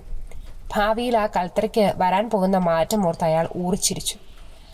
കൽത്തറയ്ക്ക് മുന്നിലായി ഒരു പന്തൽ ഒരുങ്ങുന്നുണ്ട്. ശില്പം എന്തേ കാശിനാഥ? അത് തറവാട്ടിൽ വെച്ചിരിക്കുകയാണ് തിരുമേനി. പന്തലിന്റെ പണി തീർന്നു കഴിഞ്ഞിട്ട് ഇങ്ങോട്ട് മാറ്റാമെന്ന് കരുതി. അത് മതി. അതിനു മുമ്പ് എനിക്കതൊന്ന് കാണണം. നാളെ ഒരു ദിവസം കൊണ്ട് എല്ലാ കാര്യങ്ങളും പൂർത്തിയാക്കണം. ഉടനെ കർമ്മങ്ങൾ തുടങ്ങേണ്ടതാണ്. നാളെ മുതൽ ഇവിടെ കുറച്ച് ആളുകളുണ്ടാവും. അവർക്കുള്ള താമസ സൗകര്യവും ഭക്ഷണവും കൂടി തയ്യാറാക്കണം. അതെല്ലാം നാരായണൻ മാമ നേരത്തെ പറഞ്ഞു ചെയ്യിപ്പിച്ചു തിരുമേനി. നല്ല കാര്യം നാരായണൻ നായരെ, ബ്രഹ്മദത്തൻ നാരായണൻ നായരോട് പറഞ്ഞു. അയാൾ അഭിമാനത്തോടെ തിരുമേനിയുടെ കൂടെ പൂവത്തിങ്കിലേക്ക് നടന്നു. അവർ നടന്ന് വിഗ്രഹം വെച്ചിരുന്ന മുറിയിലെത്തി. ബ്രഹ്മദത്തൻ മുറിയുടെ ഒരു കോണിൽ മുഖം മറച്ചു വെച്ചിരുന്ന വിഗ്രഹത്തിനടുത്തെത്തി. 4 അടിയിൽ കൂടുതൽ ഉയരം അതിനുണ്ടെന്ന് അയാൾക്ക് തോന്നി. വിഗ്രഹത്തിന് മുഖം മറച്ചിരുന്ന തുണി അയാൾ എടുത്തു മാറ്റി. അയാളുടെ മുഖത്തൊരു പുഞ്ചിരി വിടർന്നു. വളരെ മനോഹരമായിട്ടുണ്ട് ശില്പം, പറഞ്ഞിട്ട് അയാൾ കയ്യിലിരുന്ന തുണി കൊണ്ട് അതിൻ്റെ മുഖം മറച്ചു. നാളെ സന്ധ്യയ്ക്ക് മുൻപ് തന്നെ ഈ ശില്പം പന്തലിലെ പൂജാമണ്ഡപത്തിലേക്ക് മാറ്റണം. സന്ധ്യയ്ക്ക് മുൻപേ അത് കഴിഞ്ഞില്ലെങ്കിൽ പിന്നെ അതിന് ശ്രമിക്കരുത്. ഒരിക്കൽ കൂടി ആ ശില്പത്തിലേക്ക് നോക്കിയിട്ട് ബ്രഹ്മദത്തൻ പുറത്തേക്ക് നടന്നു. ബ്രഹ്മദത്തൻ തിരിച്ച് ചെറുവരമ്പത്തെത്തുമ്പോൾ ഇല്ലത്തു നിന്നും വന്നവരുമായി ഹരി പൂവത്തിങ്കിലേക്ക് പുറപ്പെടാൻ ഒരുങ്ങുകയായിരുന്നു. ഇനി വൈകിട്ട് നമുക്ക് ഒരുമിച്ച് അങ്ങോട്ട് പോകാം, ബ്രഹ്മദത്തൻ പറഞ്ഞു. വീടിനുള്ളിലേക്ക് കയറി അയാൾ പറഞ്ഞു. നാളെ ഉച്ച കഴിഞ്ഞ് നിങ്ങളെല്ലാവരും പൂവത്തിങ്കിലേക്ക് വരണം. സന്ധ്യയ്ക്ക് മുമ്പേ അവിടെ എത്തിയിരിക്കണം. പിന്നെ ഒരു പ്രധാന കാര്യം, മറ്റന്നാൾ വൈകിട്ട് ഗോപനും അമ്മയും അനന്തരാമനെയും കൂട്ടി പൂവത്തിങ്കിലേക്ക് വരാൻ ഞാൻ പറഞ്ഞെന്ന് വിഷ്ണുവിനെ പറഞ്ഞുവിട്ട് അറിയിക്കണം. ഞാൻ തന്ന ചാർത്ത് പ്രകാരമുള്ള പൂജാ സാധനങ്ങൾ എപ്പോൾ പൂവത്തിങ്കിലെത്തും ഹരി? നാളെ രാവിലെ തന്നെ അതെല്ലാം പൂവത്തിങ്കിലെത്തും തിരുമേനി, അവൻ പറഞ്ഞു. ബ്രഹ്മദത്തൻ ഇല്ലത്തു നിന്നും വന്നവരുമായി അയാളുടെ മുറിയിലേക്ക് പോയി. വൈകിട്ടോടെ ബ്രഹ്മദത്തനും കൂട്ടരും പൂവത്തിങ്കിലേക്ക് പോയി. ഇന്നൊരു മഴക്കോളുണ്ടല്ലോ, ചെറുവരമ്പത്തേക്ക് വന്ന ജാനകിയമ്മ പറഞ്ഞു. ജാനകിയമ്മേ, മഴ പെയ്യുമെന്നാണ് തോന്നുന്നത്, സുകുമാരൻ നായർ പറഞ്ഞു. തിരുമേനി പോയോ പൂവത്തിങ്കിലേക്ക്? അവരെല്ലാവരും വൈകിട്ടോടെ അങ്ങോട്ട് പോയി. നാളെ ഞങ്ങളും അങ്ങോട്ട് ചെല്ലാൻ പറഞ്ഞിട്ടുണ്ട്. സന്ധ്യയ്ക്ക് മുമ്പേ ഗൗരിയെയും കൂട്ടി അവിടെ എത്തണമെന്ന് അദ്ദേഹം പറഞ്ഞതുപോലെ ചെയ്യണം സാവിത്രി, ജാനകിയമ്മ പറഞ്ഞു. ആകാശം ഇരുണ്ടു കൂടിയിട്ടുണ്ട്. മേഘപാളികൾക്കിടയിൽ മിന്നൽ പിണർ പായുന്ന വെള്ളി വെളിച്ചം കാണാം. നല്ല മിന്നലുണ്ട്. നമുക്ക് അകത്തേക്കിരിക്കാം ജാനകിയമ്മേ, സുകുമാരൻ നായർ പറഞ്ഞു. അവർ അകത്തേക്ക് കയറി. ഹരി എവിടെ പോയി മോളെ? അവർ ഗൗരിയോട് ചോദിച്ചു. വിഷ്ണുവിൻ്റെ വീട് വരെ പോയതാണമ്മേ, അവൾ മറുപടി പറഞ്ഞു. ജാനകിയമ്മ ഇന്ന് വന്നില്ലെങ്കിൽ രാവിലെ ഞങ്ങൾ വീട്ടിലേക്ക് വരാനിരിക്കുകയായിരുന്നു, സുകുമാരൻ നായർ പറഞ്ഞു. എന്തിന്? നാളെ ജാനകിയമ്മയും കൂടി വരണം ഞങ്ങളുടെ കൂടെ പൂവത്തിങ്കിലേക്കെന്ന് പറയാൻ. ഞാനെന്തിനാ മക്കളെ വരുന്നത്? നിങ്ങൾ പോയാൽ മതി. എല്ലാം നല്ല രീതിയിൽ അവസാനിക്കാൻ ഞാൻ ഇവിടെ ഇരുന്ന് എൻ്റെ പരദേവതകളോട് പ്രാർത്ഥിച്ചോളാം. അത് പോരാ, അമ്മ വരണം എൻ്റെ ഒരു ധൈര്യത്തിന്, ഗൗരി അവരുടെ കൈകൾ കൂട്ടിപ്പിടിച്ചുകൊണ്ട് പറഞ്ഞു. ഇത്രയും കാര്യങ്ങൾ എനിക്ക് വേണ്ടി ചെയ്തില്ലേ? ഈ അവസാന നിമിഷം എൻ്റെ അടുത്തു നിന്നും മാറി നിൽക്കരുത്. അത് പറയുമ്പോൾ അവളുടെ തൊണ്ടയിടറി. കുറച്ചു നേരം ഗൗരിയുടെ മുഖത്ത് നോക്കി മിണ്ടാതിരുന്ന ജാനകിയമ്മ പറഞ്ഞു, ഞാൻ വരാം മോളെ, നിന്റെ കൂടെ. അവരുടെ കണ്ണുകൾ നിറഞ്ഞിരുന്നു. ഇനിയുള്ള സമയം സൂക്ഷിക്കണം സാവിത്രി, എപ്പോഴും ഒരു കണ്ണ് ഇവളിൽ വേണം, അവർ പറഞ്ഞു. പുറത്ത് നല്ല കാറ്റ് വീശുന്നുണ്ട്. മഴ ചാറ്റിത്തുടങ്ങി. തുടർച്ചയായുള്ള ഇടിമിന്നലിൽ ഭൂമി പ്രകമ്പനം കൊണ്ടു. ഞാൻ പോട്ടെ, മഴ കൂടുന്ന ലക്ഷണമാണ്. ജാനകിയമ്മ പുറത്തേക്കിറങ്ങി. കണ്ണഞ്ചിപ്പിക്കുന്ന ഒരു മിന്നലുണ്ടായി. പിന്നാലെ ഭൂമിയെ വിറപ്പിച്ചുകൊണ്ട് ഇടിവെട്ടി. എല്ലാവരും വിറച്ചുപോയി. ഗൗരി കൊണ്ടുവന്നു കൊടുത്ത കുടയുമായി ജാനകിയമ്മ മുറ്റത്തേക്കിറങ്ങി. സുഭദ്രയുടെ പരീക്ഷണങ്ങളുടെ മുന്നറിയിപ്പാവാം ഇതെന്നവർ മനസ്സിൽ കരുതി. ഇന്നലെ പെയ്ത മഴയുടെ ചെറിയ വെള്ളക്കെട്ടുകൾ റോഡിലുണ്ട്. അത് കാരണം വളരെ സാവധാനമാണ് ഹരി വണ്ടി ഓടിച്ചത്. ഹരിയുടെ കൂടെ ഫ്രണ്ട് സീറ്റിൽ ഇരിക്കുമ്പോഴും ഗൗരിക്കുള്ളിൽ ഭയം തോന്നി. ജീവിതത്തിൽ ഇതുവരെ സഞ്ചരിക്കാത്ത വഴികളിലൂടെ അമ്മയുടെ തറവാട്ടിലേക്കാണ് പോകുന്നത്.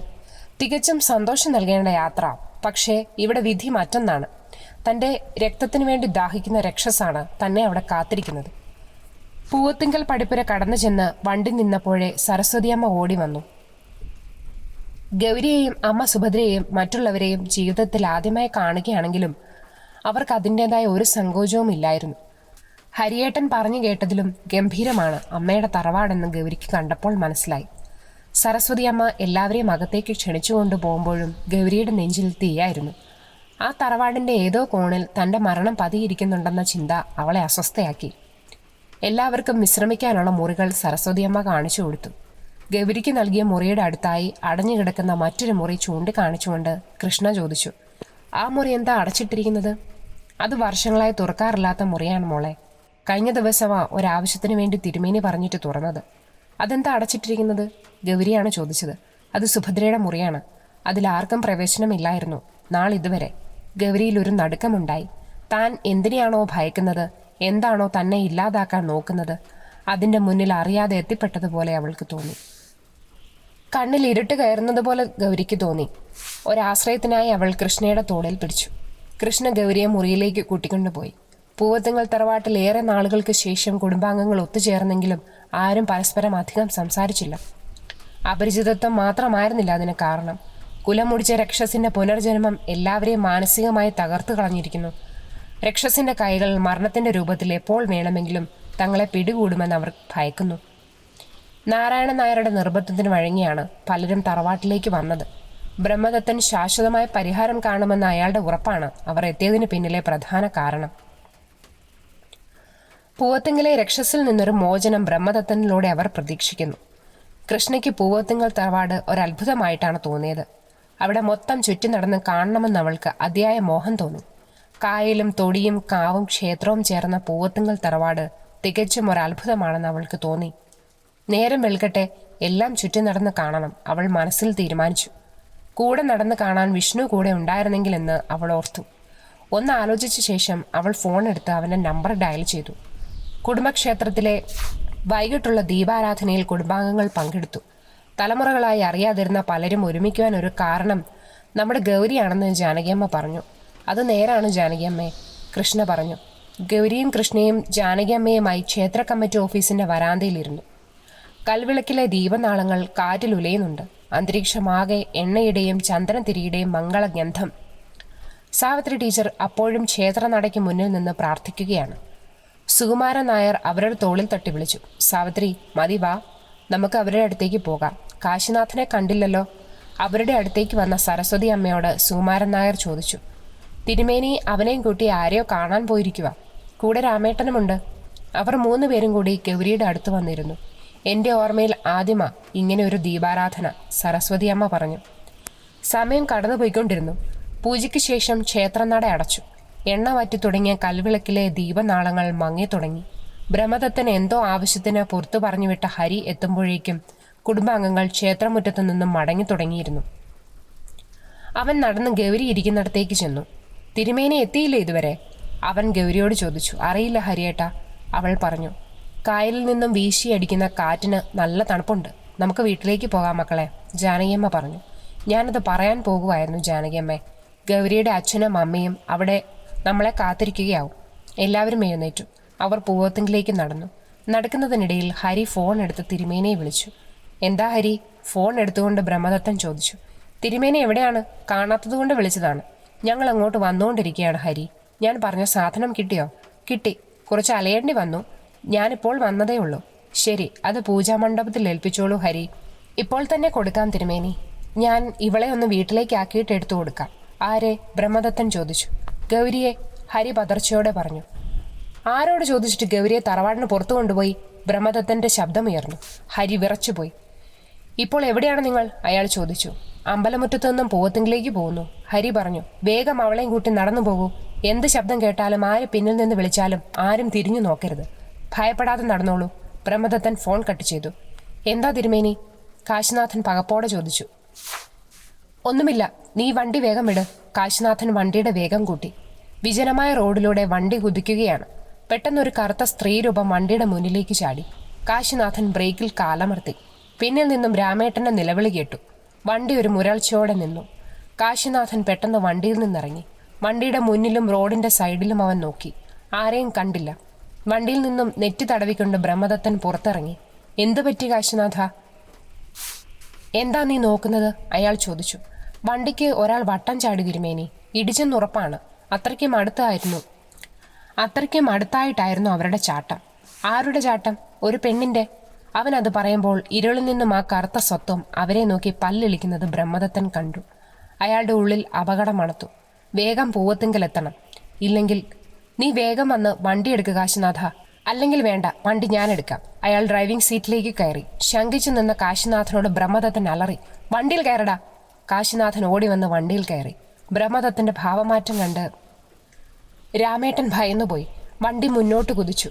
അപ്പോൾ ഇരുളിൽ നിന്ന് ആ സത്വത്തിൽ നിന്നും പൊട്ടിച്ചിരി ഉയർന്നു. ഭയത്തോടെ എല്ലാവരും ഗൗരിയെ പൊതിഞ്ഞു നടക്കുകയാണ്. സർപ്പക്കാവിനുള്ളിൽ നിന്നും മൂങ്ങകളുടെ മൂളൽ കേൾക്കാം. കായൽക്കരയിൽ നിന്നും വീശിയടിക്കുന്ന കാറ്റിന് ശക്തി കൂടി. അവർ സർപ്പക്കാവ് കടന്നതും പാലമരത്തിലെ കടവാവലുകൾ കൂട്ടത്തോടെ പറന്നുയർന്നു. അവിടെ മാകെ അഴുകിയ മാംസത്തിന്റെ ദുർഗന്ധം നിറഞ്ഞു. ഹരിയുടെ തലച്ചോറിലൂടെ ഒരു മിന്നൽ പാഞ്ഞു. അവൻ ഗൗരിയെയും കൊണ്ട് പൂവത്തെങ്കിലേക്ക് ഓടി. പെട്ടെന്ന് ഇരുളിൽ നിന്നും താൻ അന്ന് കണ്ട പൈശാചിക സത്വം അവരുടെ നേർക്ക് വരുന്നത് അവൻ കണ്ടു. നട്ടലിലൂടെ വിറയൽ പാഞ്ഞു. കാലുകൾ കുഴയുന്നു. അവർക്ക് മുകളിൽ വട്ടമിട്ട് പറക്കുന്ന കടവാവലുകളുടെ ശബ്ദം അവിടെ പ്രതിധ്വനിച്ചു. ഒരു മുരൾച്ചയോടെ ഗൗരിയെ ലക്ഷ്യമാക്കി വന്ന ആ രക്തരക്ഷസ് അലറിക്കൊണ്ട് അകന്നു മാറി. തന്റെ കയ്യിൽ കിടക്കുന്ന തകിട് ചുട്ടുപഴുക്കുന്നതായി ഗൗരിക്ക് തോന്നി. മാംസം പൊള്ളി അടർന്നതുപോലെ അവളിൽ നിന്നും നിലവിളി ഉയർന്നു. ജാനകിയമ്മ തന്റെ പരദേവതകളെ വിളിച്ചുകൊണ്ട് ഗൗരിയെ ചുറ്റിപ്പിടിച്ചു. അന്തരീക്ഷത്തിൽ അപ്പോൾ ഉന്മാദം കലർന്ന പൊട്ടിച്ചിരി ഉയർന്നു. ഗൗരിയുടെ നിലവിളി കേട്ട് അങ്ങോട്ട് ഓടി വന്ന കുടുംബാംഗങ്ങൾ കണ്ടു. നിലവിളിയോടെ ഗൗരിക്ക് വലയം തീർത്ത് വരുന്നവരുടെ പിന്നിലായി ഒരു പൈശാചിക സത്വത്തെ. കുടുംബാംഗങ്ങളിൽ ആരോ നിലവിളിയോടെ പറഞ്ഞു, അതവളാണ് സുഭദ്ര, പൂവത്തിങ്കിലെ രക്തരക്ഷസ്. ആളുകളുടെ കൂട്ട നിലവിളിയെ നിഷ്പ്രഭമാക്കിക്കൊണ്ട് ആ രക്ഷസിന്റെ ഉന്മാദം കലർന്ന പൊട്ടിച്ചിരി അവിടെ മുഴങ്ങി. പെട്ടെന്ന് കാശിനാഥന്റെ കാർ പൂവത്തിങ്കൽ മുറ്റത്ത് വന്നു നിന്നു. ഡോർ തുറന്ന ബ്രഹ്മദത്തൻ ഗൗരിയുടെ അടുത്തേക്ക് ഓടി.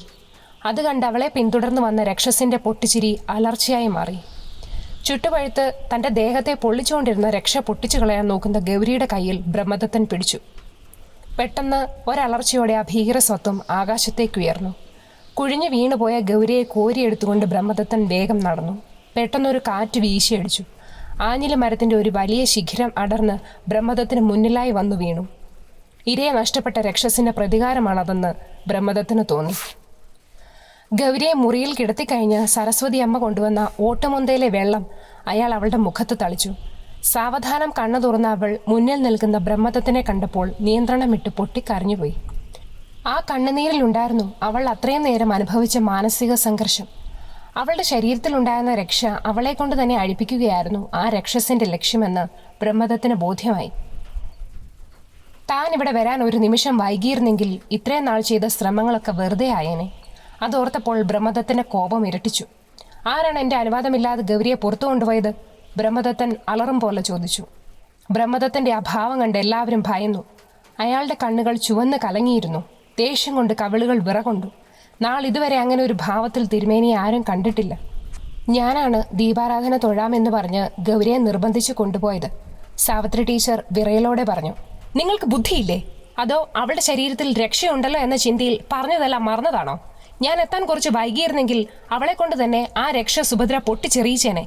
എല്ലാവരും നോക്കി നിൽക്കെ ഇവളെയും കൊണ്ടുപോയി ആ രക്ഷസ് ഭക്ഷിച്ചേനെ. ക്ഷമിക്കണം തിരുമേനി, അറിയാതെ പറ്റിപ്പോയതാണ്. സാവിത്രി ടീച്ചർ കരഞ്ഞുപോയി. ബ്രഹ്മദത്തൻ അവരുടെ വാക്കുകൾ കേട്ടതായി പോലും ഭാവിച്ചില്ല. ഹരി, അയാൾ വിളിച്ചു. ഇനിയും ഇതുപോലുള്ള ഉത്തരവാദിത്തമില്ലാത്ത പ്രവൃത്തി ചെയ്താൽ എനിക്കെന്നല്ല, ഈശ്വരന് പോലും അവളെ രക്ഷിക്കാൻ പറ്റില്ല. നിങ്ങൾ കണ്ടതിനും ചിന്തിക്കുന്നതിനും അപ്പുറമാണ് ആ രക്ഷസിന്റെ പൈശാചിക ശക്തി. അവൾ ലക്ഷ്യം നേടുന്നതിന് വേണ്ടി എന്ത് മാർഗവും സ്വീകരിക്കും. പതിറ്റാണ്ടുകളുടെ ബന്ധനത്തിൽ നിന്നും പുനർജനിച്ച അവളുടെ ലക്ഷ്യം തന്നെ ഗൗരിയാണ്. അതിന് കാരണം അവളുടെ വയറ്റിൽ വളർന്ന ജീവനാണ്. അത് നേടാൻ അവൾ സ്വീകരിക്കുന്ന മാർഗം നമ്മുടെ ചിന്തകൾക്കപ്പുറമാണ്. ഇവളോട് മാത്രം എന്താണ് തിരുമേനി സുഭദ്രയ്ക്ക് ഇത്ര പക? ഹരി ചോദിച്ചു. സുഭദ്രയോട് ക്രൂരത കാട്ടിയ കുറുപ്പന്മാരുടെ തലമുറയിലെ അവസാന കണ്ണിയാണിവൾ. എന്നാൽ ഇവളുടെ അമ്മ സുഭദ്രയെ ലക്ഷ്യം വെക്കാതെ ഇവളെ തന്നെ ആ രക്ഷസ് നോട്ടമിട്ടതിന്റെ കാരണം അവളുടെ വയറ്റിൽ വളരുന്ന ഭ്രൂണമാണ്. നമ്മുടെ ലക്ഷ്യം കടുകിട തെറ്റിയാൽ ഗൗരി മാത്രമാവില്ല ആ രക്ഷസിന് ഇരയാകുന്നത്. അവളുടെ ലക്ഷ്യത്തിന് തടസ്സം നിന്ന സകലരും അവളുടെ കോപത്തിന് ഇരയാകും. ഈ തറവാടിനകത്ത് അവളുടെ സാന്നിധ്യം ഉണ്ടാവില്ല. അവളെ അന്ന് തളച്ചു കഴിഞ്ഞപ്പോൾ തന്നെ ഗ്രഹരക്ഷയും ചെയ്ത് സ്ഥാപിച്ചിട്ടുണ്ട്. അത് ഈ തറവാട്ടിൽ ആദ്യം വന്നപ്പോൾ തന്നെ എനിക്ക് ബോധ്യമായതാണ്. അതുകൊണ്ടാണ് കർമ്മങ്ങൾ തുടങ്ങുന്നതിന് മുമ്പ് തന്നെ ഗൗരിയെ ഇവിടേക്ക് കൊണ്ടുവരാൻ ഞാൻ പറഞ്ഞത്. ഇതിൻ്റെ ഉള്ളിൽ അവൾ സുരക്ഷിതയായിരിക്കും. പക്ഷേ ഈ തറവാടിന് പുറത്ത് അവളുടെ പൈശാചിക ശക്തിയെ നമ്മൾ ഭയക്കണം. നാളെ ഒരു ദിവസം ഇരുണ്ട് വെളുക്കുന്നത് വരെ നമ്മൾ സൂക്ഷിക്കണം. കാരണം നമ്മുടെ നീക്കങ്ങൾ അവൾ മനസ്സിലാക്കി കഴിഞ്ഞു. അയാൾ മുറിക്ക് പുറത്തേക്ക് നടന്നു. ഹരി, വരൂ, എനിക്ക് ചില പ്രധാനപ്പെട്ട കാര്യങ്ങൾ പറയാനുണ്ട്. എന്താ തിരുമേനി? അവൻ ചോദിച്ചു. പറയാം, ഹരി വരൂ. ബ്രഹ്മദത്തൻ അയാളുടെ തോളിൽ പിടിച്ചുകൊണ്ട് പുറത്തേക്ക് നടന്നു. കൂടെ രാമേട്ടനും കാശിനാഥനും. തറവാടിന്റെ മുൻവശത്തുള്ള കസേരയിൽ ബ്രഹ്മദത്തൻ ഇരുന്നു. ഹരി, ഞാൻ ഇന്ന് കാശിനാഥനെയും കൂട്ടിപ്പോയത് വാഴപ്പള്ളിയിലേക്കായിരുന്നു. സുഭദ്രയുടെ കാമുകനായിരുന്ന ഗംഗാധരന്റെ തറവാട്ടിൽ. അതെന്തിനാ തിരുമേനി? അവൻ ചോദിച്ചു. അതിൻ്റെ ആവശ്യമുണ്ട് ഹരി. അത് നിനക്ക് വഴിയെ മനസ്സിലാവും. ഗംഗാധരനെക്കുറിച്ച് അന്വേഷിക്കാൻ വേണ്ടിയാണ് ഞാനവിടെ പോയത്. എൻ്റെ പ്രതീക്ഷയ്ക്ക് വിപരീതമായി സങ്കടകരമായ കാര്യമാണ് അവിടുന്ന് അറിഞ്ഞത്. സുഭദ്രയുടെ മരണവാർത്ത അറിഞ്ഞ അയാളുടെ മനോനില തെറ്റി. വാഴപ്പള്ളിക്കാർ അയാളെ ഒത്തിരി വൈദ്യന്മാരെയും ഡോക്ടർമാരെയും കാണിച്ചു. ആർക്കും അയാളുടെ മനോനില വീണ്ടെടുക്കാൻ കഴിഞ്ഞില്ല. ഒരു ദിവസം മുറിയിൽ അയാൾ തൂങ്ങി മരിച്ചു. ഇതൊക്കെ ഇപ്പോൾ തറവാട്ടിൽ താമസിക്കുന്ന അയാളുടെ സഹോദരൻ്റെ മകൻ പറഞ്ഞതാണ്. ഇവിടെ കർമ്മം നടക്കുമ്പോൾ ആ തറവാട്ടിലെ ഒരു സന്തതിയുടെ സാന്നിധ്യം എനിക്കിവിടെ ആവശ്യമുണ്ട്. അതിനുകൂടി വേണ്ടിയാണ് ഞാനവിടെ പോയത്. കാര്യങ്ങൾ പൂർണ്ണമായി കേട്ടുകഴിഞ്ഞപ്പോൾ ആദ്യം എതിർത്തവർ ഒരു സൽക്കർമ്മത്തിന് വേണ്ടി അവിടുത്തെ ഒരു സന്തതിയെ വിട്ടുതരാമെന്ന് പറഞ്ഞു. അവനെ നാളെ വാഴപ്പള്ളിയിൽ നിന്നും ഇക്കരയ്ക്ക് കൂട്ടിക്കൊണ്ടുവരാൻ വർക്കിച്ചനോട് കാശിനാഥൻ പറഞ്ഞിട്ടുണ്ട്. ആദ്യം വർക്കിച്ചൻ എതിർപ്പ് പ്രകടിപ്പിച്ചെങ്കിലും കാശിനാഥനോടും ഈ തറവാടിനോടുമുള്ള കടപ്പാട് വെച്ച് അയാൾ സമ്മതിച്ചിട്ടുണ്ട്. നാളെ അവർ വള്ളക്കടവിലെത്തുമ്പോൾ നീ വേണം കാശിനാഥ അവരെ സ്വീകരിച്ചു കൊണ്ടുവരാൻ. വൈകിട്ടോടെ എത്തിയാൽ മതിയെന്ന് ഞാൻ അവരോട് പറഞ്ഞിട്ടുണ്ട്. കാശിനാഥൻ്റെ മുഖം മങ്ങി. ബ്രഹ്മദത്തൻ അത് കണ്ടു.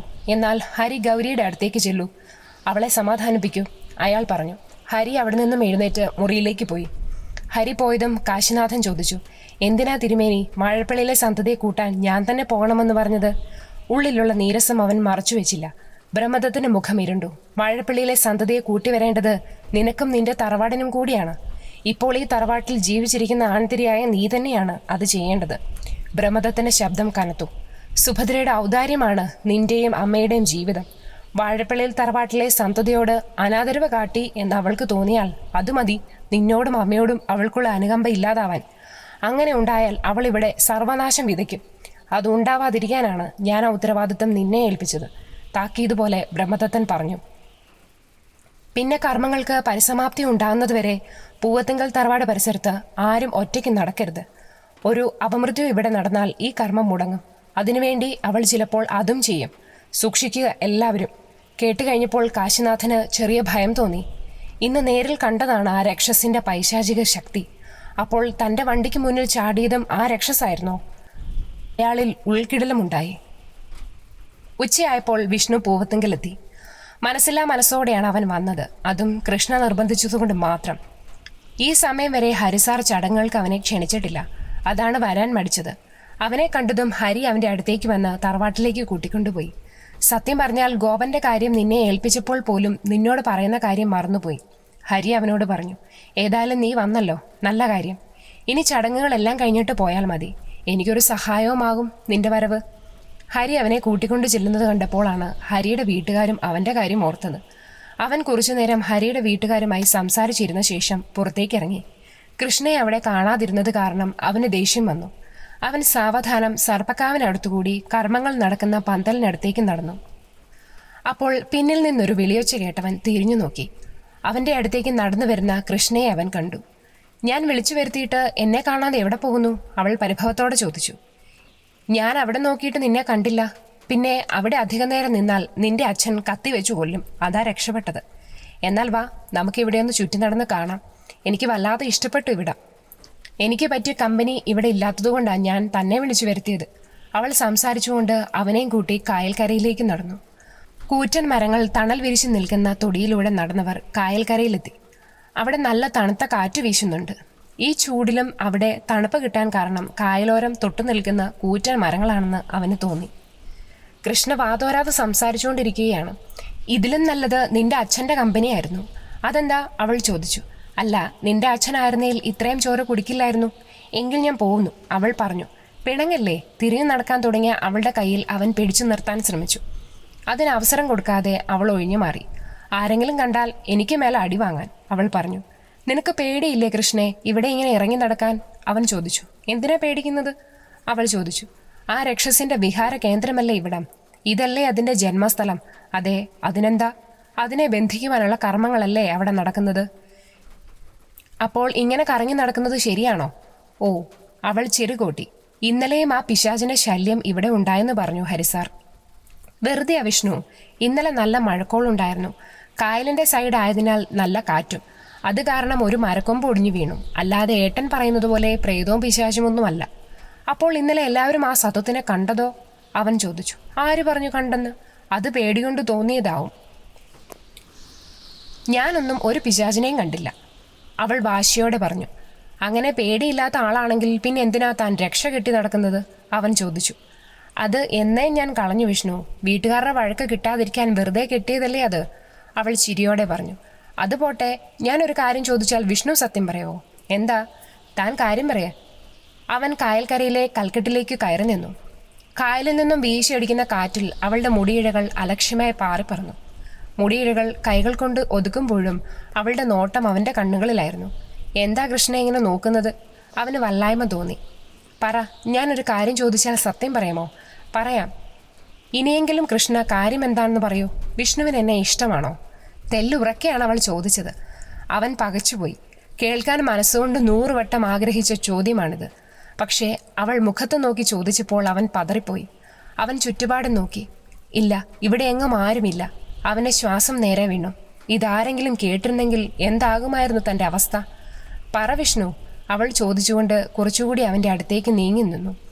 അവളുടെ കണ്ണുകൾക്ക് കാന്തികമായ ഒരാകർഷണമുണ്ടെന്ന് അവന് തോന്നി. ചുവന്ന തുടുത്ത അവളുടെ അധരങ്ങൾ വിറകൊള്ളുന്നുണ്ട്. അവൻ്റെ തൊണ്ട വരണ്ടു. എന്ത് പറയണമെന്നറിയാതെ പതർച്ചയോടെ അവൻ അവളെ നോക്കി. വിഷ്ണുവിന് ബുദ്ധിമുട്ടാണേൽ പറയണ്ട, അവൾ പരിഭവത്തോടെ പറഞ്ഞു.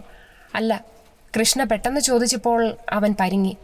എന്നെ ഇഷ്ടമാണെങ്കിൽ ഞാൻ പറയുന്ന ഒരു കാര്യം ചെയ്താലും മതി, അവൾ പറഞ്ഞു. എന്ത് കാര്യമാണ് ഞാൻ ചെയ്യേണ്ടത്? പറഞ്ഞാൽ ചെയ്യുവോ? ചെയ്യാം. കൃഷ്ണ പറ. എന്നെ ഇഷ്ടമാണെങ്കിൽ ആ നമ്പൂതിരി കഴുത്തിൽ കെട്ടിത്തന്ന ആ സാധനം അഴിച്ച് കായലിൽ കള. ഞാൻ ഇഷ്ടപ്പെടുന്നയാൾ ഒരു അന്ധവിശ്വാസി ആയിരിക്കരുതെന്ന് എനിക്ക് നിർബന്ധമുണ്ട്, അവൾ പറഞ്ഞു. അതെന്തിനാ?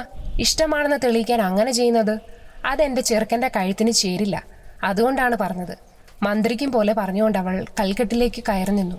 അവളിൽ നിന്നും വശ്യമായ ഒരു ഗന്ധം അവൻ്റെ നാസികയിലേക്ക് അടിച്ചു കയറി.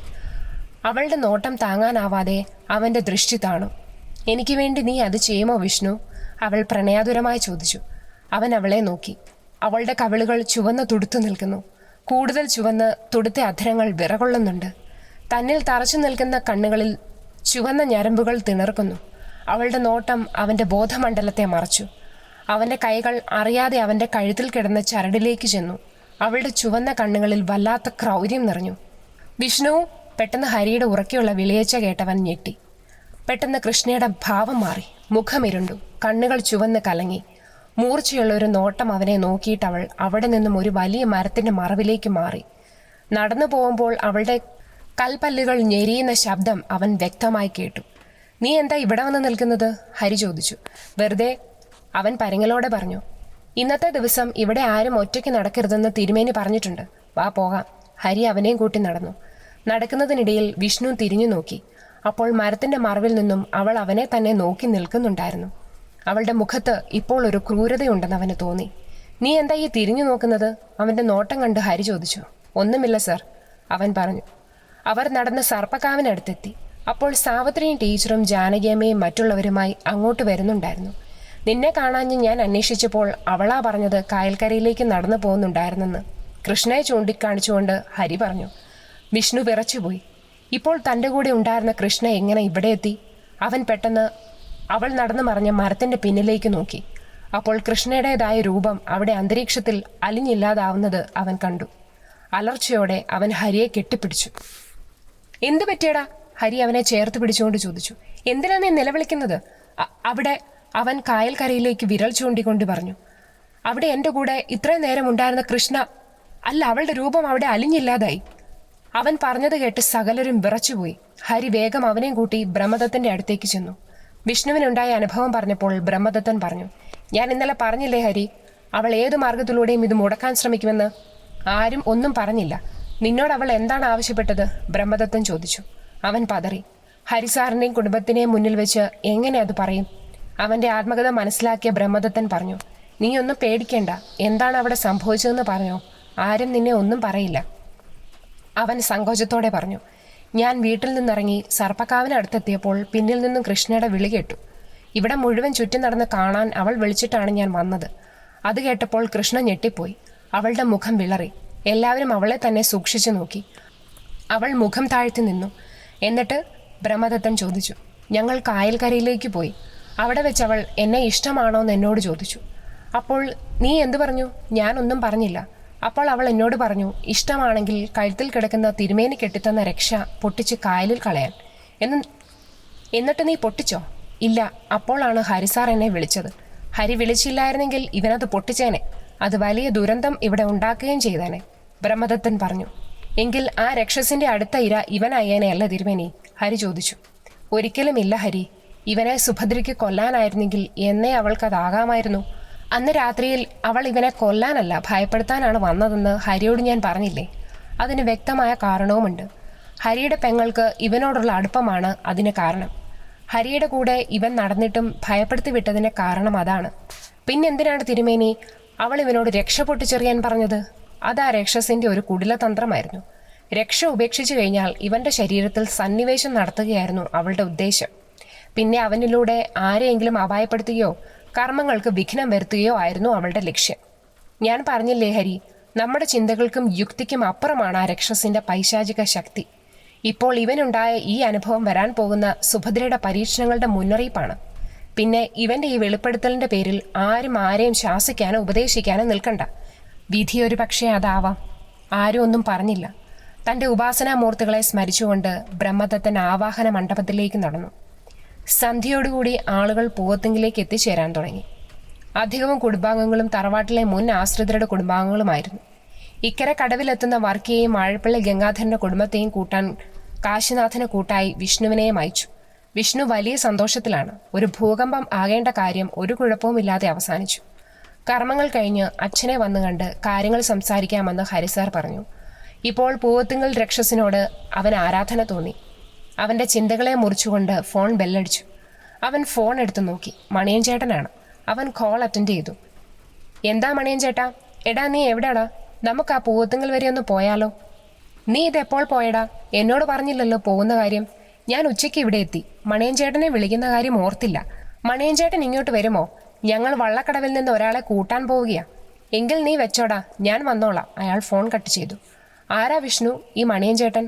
കാശിനാഥൻ ചോദിച്ചു. തിരുമേനിയുടെ ഇല്ലവുമായി അടുത്ത ബന്ധമുള്ള ആളാ. അദ്ദേഹമാണ് തിരുമേനിയുടെ അടുത്ത് ഞങ്ങളെ കൊണ്ടുപോയത്. ആള് വരുമോ പൂവത്തിങ്കിലേക്ക്? വരാമെന്ന് പറഞ്ഞാണ് ഫോൺ വെച്ചത്. അവർ വള്ളക്കടവിലെത്തി. അവരുടെ വരവും കാത്തിരിക്കുകയായിരുന്നു വർക്കിച്ചൻ. ഞാൻ വാഴപ്പള്ളിയിൽ ചെന്നപ്പോൾ കുഞ്ഞവിടെ എത്തിയിട്ടില്ല. അവൻ്റെ അച്ഛൻ വിളിച്ചപ്പോൾ അവൻ പറഞ്ഞു വള്ളക്കടവിൽ എത്തിക്കോളാമെന്ന്. ഒത്തിരി നേരമായി ഞാൻ കാത്തിരിക്കുന്നു. അയാൾ ദേഷ്യത്തോടെ പറഞ്ഞു. സാരമില്ല വർക്കിച്ച, വരട്ടെ, കാശിനാഥൻ പറഞ്ഞു. അവർ ക്ഷമയോടെ അവന് വേണ്ടി കാത്തിരുന്നു. മണിയൻ വീട്ടിൽ നിന്നിറങ്ങി. അയാൾ സാവധാനം വണ്ടി ഓടിച്ച് പൂവത്തിങ്കിലേക്ക് വരികയാണ്. നല്ല നിലാവുണ്ട്. പോരുന്ന വഴി കായൽക്കരയിലെ ഷാപ്പിൽ നിന്ന് 2 എണ്ണം അടിച്ചത് കാരണം ആ യാത്ര അയാൾക്ക് ശരിക്ക് ബോധിച്ചു. ചുറ്റുമുള്ള പാടങ്ങളിൽ നിന്നും നല്ല കാറ്റ് വീശുന്നുണ്ട്. വണ്ടി പട്ടാറ വളവ് കഴിഞ്ഞപ്പോൾ ആരോ പിന്നിലുള്ളതുപോലെ അയാൾക്ക് തോന്നി. അയാൾ വണ്ടി നിർത്തി പുറകോട്ട് നോക്കി. നിലാവിൽ മരങ്ങളുടെ നിഴലല്ലാതെ ഒന്നും കാണാനില്ല. അയാൾ യാത്ര തുടർന്നു. വണ്ടിയുടെ സ്പീഡ് അല്പം കൂട്ടി. ചടങ്ങുകൾ തീരും മുമ്പ് അവിടെ ചെല്ലണം. ദൂരെ നിന്നും കാലൻ കോഴിയുടെ കൂവൽ കേൾക്കുന്നുണ്ട്. അത് കേട്ടപ്പോൾ അയാളിൽ ഒരു ഉൾക്കിടിലമുണ്ടായി. അയാൾ തൻ്റെ കയ്യിലെ രക്ഷയിൽ തൊട്ട് പ്രാർത്ഥിച്ചു. വല്ലാത്തൊരു ധൈര്യം അയാൾക്ക് കിട്ടി. വണ്ടി കുറച്ചുകൂടി മുമ്പോട്ട് പോയി കഴിഞ്ഞപ്പോൾ തൻ്റെ വണ്ടിയുടെ പുറകിൽ എന്തോ അണയ്ക്കുന്നത് പോലെയുള്ള ഒച്ച അയാൾ കേട്ടു. അയാൾ തിരിഞ്ഞു നോക്കി. അപ്പോൾ അണച്ചുകൊണ്ട് തൻ്റെ വണ്ടിയുടെ പിന്നാലെ ഒരു കറുത്ത പട്ടി വരുന്നത് അയാൾ കണ്ടു. നാവ് പൂർണ്ണമായും പുറത്തിട്ട് അണച്ചോടി വരുന്ന അതിൻ്റെ ലക്ഷ്യം താനാണെന്ന് അയാൾക്ക് തോന്നി. അയാൾ വണ്ടിയുടെ വേഗം കൂട്ടി. അതനുസരിച്ച് പട്ടിയുടെ വേഗവും കൂടുന്നു. ഇപ്പോൾ അണയ്ക്കുന്ന ശബ്ദം തൊട്ടു പുറകിലെത്തിയതായി അയാൾക്ക് തോന്നി. തിരിഞ്ഞു നോക്കിയ മണിയൻ്റെ നെഞ്ചിൽ ഒരാന്തലുണ്ടായി. തൻ്റെ വണ്ടിക്ക് തൊട്ടു പിന്നിലായി 4ഓളം കറുത്ത പട്ടികൾ. അങ്ങേ നിലാവിലും അതിൻ്റെ എല്ലാം കണ്ണുകൾ തിളങ്ങുന്നുണ്ട്. ഭയന്നു പോയ മണിയൻ വണ്ടിയുമായി മറിഞ്ഞു വീണു. നായ്ക്കൾ ഇപ്പോൾ തന്നെ കടിച്ചു കീറുമെന്ന് കരുതി നോക്കിയ മണിയൻ കണ്ടത് അവറ്റകൾ കുറച്ച് അകലെയായി ഇരുന്ന് ഊരിയിടുന്നതാണ്. അവിടെ മാകെ അഴുകിയ മാംസത്തിൻ്റെ ദുർഗന്ധം നിറഞ്ഞു. മണിയൻ്റെ നട്ടലിലൂടെ ഒരു വിറയൽ തലച്ചോറിലേക്ക് പാഞ്ഞു. അയാൾ പിടഞ്ഞെഴുന്നേറ്റ് ചുറ്റും നോക്കി. അപ്പോൾ അയാൾ കണ്ടു നിലാവിൽ തൻ്റെ നേർക്ക് ഒഴുകി വരുന്ന ഒരു കറുത്ത സത്വം. അതിൻ്റെ മുരൾച്ച കേട്ടതും മണിയൻ നിലവിളിച്ചുകൊണ്ട് മുന്നോട്ടോടി. തിരിഞ്ഞു നോക്കി അയാൾ കണ്ടു ആ സത്വം തന്നെ പിന്തുടർന്നു വരുന്നത്. അതിന് കായൽക്കരയിൽ വെച്ച് താൻ കണ്ട ആ ഭീകര സത്വത്തിൻ്റെ അതേ രൂപമാണ്. മണിയൻ്റെ തൊണ്ടയിൽ നിന്നും ഒരലർച്ചയുണ്ടായി. വളവ് തിരിഞ്ഞു വന്ന കാശിനാഥൻ്റെ വണ്ടി റോഡരികിൽ ഒരു ബൈക്ക് മറിഞ്ഞു കിടക്കുന്നത് കണ്ട് പെട്ടെന്ന് നിർത്തി. വണ്ടിയിൽ നിന്നിറങ്ങിയ വിഷ്ണുവും കാശിനാഥനും അവിടെ മാകം നോക്കി. ആരെയും കണ്ടില്ല. ആർക്കോ അപകടം പറ്റിയതാണെന്ന് തോന്നണം വിഷ്ണു. അത് ഉറപ്പാണ് കാശിയേട്ടാ. ചിലപ്പോൾ ആരെങ്കിലും ഹോസ്പിറ്റലിൽ കൊണ്ടുപോയി കാണും. നീ വാ, നമുക്ക് സമയം കളയാനില്ല. തിരുമേനി നമ്മളെയും കാത്തിരിക്കുകയാകും. അവർ വന്ന് വണ്ടിയിൽ കയറി. സാവധാനം വണ്ടി മുന്നോട്ടെടുത്തു. അപ്പോൾ അവർ കണ്ടു കുറച്ചു മുന്നിലായി റോഡിൽ ഒരാൾ കിടക്കുന്നു. അയാളുടെ അടുത്ത് കാശിനാഥൻ വണ്ടി നിർത്തി. വണ്ടിയിൽ നിന്നിറങ്ങിയ അവർ അയാളെ പൊക്കിയെടുത്തു. വീണ് കിടന്ന ആളെ കണ്ട് വിഷ്ണു ഞെട്ടിപ്പോയി. മണിയൻ ചേട്ടൻ. അയാളെ അവർ വണ്ടിയിൽ കയറ്റി. വിഷ്ണു വണ്ടിയിലിരുന്ന കുപ്പിയിലെ വെള്ളമെടുത്ത് അയാളുടെ മുഖത്ത് തളിച്ചു. മണിയൻ സാവധാനം കണ്ണു തുറന്നു. വിഷ്ണുവിനെ കണ്ടപ്പോൾ അയാൾക്ക് ആശ്വാസം തോന്നി. എന്തു പറ്റി മണിയൻ ചേട്ടാ? ഒന്ന് വീണതാടാ. വല്ലതും പറ്റിയോ? നമുക്ക് ആശുപത്രിയിലേക്ക് പോയാലോ? വേണ്ടടാ, എനിക്ക് പരിക്കൊന്നുമില്ല. ചെറുതായിട്ട് ഉരഞ്ഞതേ ഉള്ളൂ. പറയുമ്പോഴും അയാൾ ഇരുളിലേക്ക് നോക്കുന്നുണ്ടായിരുന്നു. നമുക്ക് പൂവത്തെങ്കിലേക്ക് പോവാടാ, അയാൾ പറഞ്ഞു. അവർ അയാളുമായി പൂവത്തെങ്കിലേക്ക് കുതിച്ചു. വർക്കിച്ചനെയും വാഴപ്പള്ളിയിലെ സന്തതിയും കൂട്ടിയുള്ള കാശിനാഥന്റെ വരവും കാത്ത് പൂവത്തിങ്കൽ തറവാട്ട് മുറ്റത്ത് തന്നെ നിൽക്കുകയായിരുന്നു ഹരിയും സരസ്വതിയമ്മയും. ദൂരെ നിന്നും വണ്ടിയുടെ കണ്ണഞ്ചിപ്പിക്കുന്ന വെട്ടം അവരുടെ മുഖത്തടിച്ചു. അവർ വരുന്നുണ്ട് സരസ്വതിയമ്മേ, ഹരി പറഞ്ഞു. മുറ്റത്തെ ചരൽ കല്ലുകളെ ഞെരിച്ചുകൊണ്ട് വന്നു നിന്ന വണ്ടിയിൽ നിന്നും ആദ്യം വിഷ്ണു ഇറങ്ങി. ഡ്രൈവിംഗ് സീറ്റിൽ നിന്നും ഇറങ്ങി വന്ന കാശിനാഥനും കൂടി മണിയനെ പിടിച്ചിറക്കി. അപ്പോഴും അയാൾ വിറയ്ക്കുന്നുണ്ടായിരുന്നു. മണിയനെ കണ്ട് ഹരി അയാളുടെ അടുത്തേക്ക് വന്നു. ചേട്ടൻ എങ്ങനെ ഇവരുടെ കൂടെ? ഞാൻ ഇടയ്ക്ക് വെച്ച് കയറിയതാ ഹരി, ഇവരുടെ കൂടെ, അയാൾ വിഷ്ണുവിനെ നോക്കി കണ്ണടച്ചുകൊണ്ട് പറഞ്ഞു. അപ്പോൾ പിന്നിലെ ഡോർ തുറന്ന് വർക്കിച്ചനും വാഴപ്പള്ളിയിലെ സന്തതിയും ഇറങ്ങി. സരസ്വതിയമ്മയും ഹരിയും കൂടി അവരെയും കൂട്ടി ആവാഹന പന്തലേക്ക് നടന്നു. പുറകെ കാശിനാഥനും വിഷ്ണുവും മണിയനുമായി നടന്നു. അന്തരീക്ഷമാകെ ചന്ദനത്തിരിയുടെയും കർപ്പൂരത്തിൻ്റെയും ഗന്ധമാണ്. പൂജാമണ്ഡപത്തിൽ നിന്നും മന്ത്രധ്വനികൾ ഉയർന്നു കേൾക്കാം. പ്രഭാതത്തിന് മുമ്പേ അഷ്ടദ്രവ്യ മഹാഗണപതി ഹോമവും ത്രികാലമായി ഭഗവതി സേവയും കഴിഞ്ഞ് മഹാമൃത്യുഞ്ജയ മന്ത്രവും അഘോര മന്ത്രവും കഴിഞ്ഞ് ആവാഹനത്തിലുള്ള ഒരുക്കങ്ങളിലാണ് ബ്രഹ്മദത്തൻ. അരി, തുടിക്കരി, വാഗ, മഞ്ഞ എന്നീ പഞ്ചവർണ്ണങ്ങൾ കൊണ്ട് നിർമ്മിച്ച കളത്തിന് സമീപമായി നിർമ്മിച്ച ഹോമകുണ്ഡത്തിലേക്ക് ഹോമിക്കാൻ നെയ്യും എള്ളും പാലും ആൽവർഗം 4ഉം ഇല്ലിയും നെല്ലിയും കടലാടിയും എല്ലാം പരികർമ്മികൾ ഒരുക്കിയിട്ടുണ്ട്. ഹോമകുണ്ഡത്തിന് മുന്നിലായിരിക്കുന്ന ബ്രഹ്മദത്തന്റെ വലതുഭാഗത്ത് അയാൾക്ക് അഭിമുഖമായി വെച്ചിരിക്കുന്ന കരിങ്കൽ വിഗ്രഹം. അതിന്റെ കണ്ണുകൾ ഹോമകുണ്ഡത്തിലെ തീനാളങ്ങളേറ്റ് തിളങ്ങി. മണ്ഡപത്തിന് മുന്നിലായി ഹരിയെ കണ്ടതും ബ്രഹ്മദത്തൻ രാമേട്ടനെ അടുത്ത് വിളിച്ച് കാതിലെന്തോ പറഞ്ഞു. അയാൾ ചെന്ന് പറഞ്ഞതനുസരിച്ച് ഇല്ലത്തു നിന്നും വന്ന ഒരാൾ ബ്രഹ്മദത്തനടുത്തേക്ക് വന്നു. ബ്രഹ്മദത്തൻ ഹോമകുണ്ഡത്തിനരികിൽ നിന്നും എഴുന്നേറ്റ് ഹരിയുടെ അടുത്തേക്ക് വന്നു. ശരിയായ സമയത്ത് തന്നെയാണല്ലോ കാശിനാഥ വർക്കിച്ചനെയും കൂട്ടി പോന്നത്. കാശിനാഥൻ തിരുമേനിയെ നോക്കി ചിരിച്ചതല്ലാതെ ഒന്നും പറഞ്ഞില്ല. ഇത് വാഴപ്പള്ളിയിലെ ആരാണ് വർക്കിച്ച? വാഴപ്പള്ളിയിലെ സന്തതിയെ നോക്കിക്കൊണ്ട് അയാൾ ചോദിച്ചു. ഇത് വാഴപ്പള്ളി ഗംഗാധരന്റെ മൂത്ത ജ്യേഷ്ഠൻ പവിത്രന്റെ കൊച്ചുമകന ആദി ദാമോദരൻ. ആദി വിനയത്തോടെ ബ്രഹ്മദത്തനെ നോക്കി തൊഴുതു. ബ്രഹ്മദത്തൻ അവന്റെ തോളിൽ പിടിച്ചുകൊണ്ട് മാറി നിന്ന് എന്തോ രഹസ്യമായി അവന്റെ കാതിൽ പറഞ്ഞു. അവനെല്ലാം തലകുലുക്കി സമ്മതിക്കുന്നത് വർക്കിച്ചൻ കണ്ടു. ബ്രഹ്മദത്തൻ നടന്ന് അവരുടെ അടുത്തേക്ക് വന്നു. ബുദ്ധിമുട്ടായോ വർക്കിച്ചന്?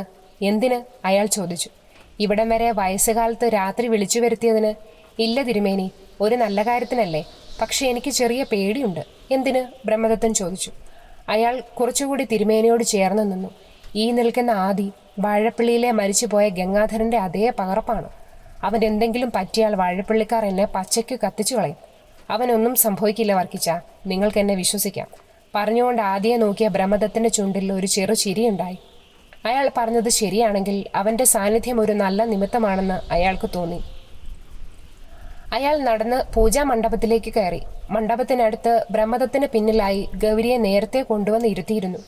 അവളുടെ പിന്നിലായി അമ്മ സുഭദ്രയും ഇടതും വലതുമായി സാവിത്രി ടീച്ചറും ജാനകി അമ്മയും ഇരുന്നു. എല്ലാവരുടെ മുഖത്തും ഭീതി നിറഞ്ഞിട്ടുണ്ട്. ഇനിയുള്ള നിമിഷങ്ങളിൽ എന്താണ് സംഭവിക്കുക എന്ന ഭയം കണ്ണുകളിൽ കാണാം. അവരുടെ ഇടയിൽ ഇരുന്നു കൊണ്ട് തന്നെ നോക്കുന്ന ഗൗരിയെ കണ്ടപ്പോൾ ഹരിക്ക് സങ്കടം വന്നു. ഭയം കൊണ്ട് അവൾ ആകെ വിളറിയിരിക്കുന്നു.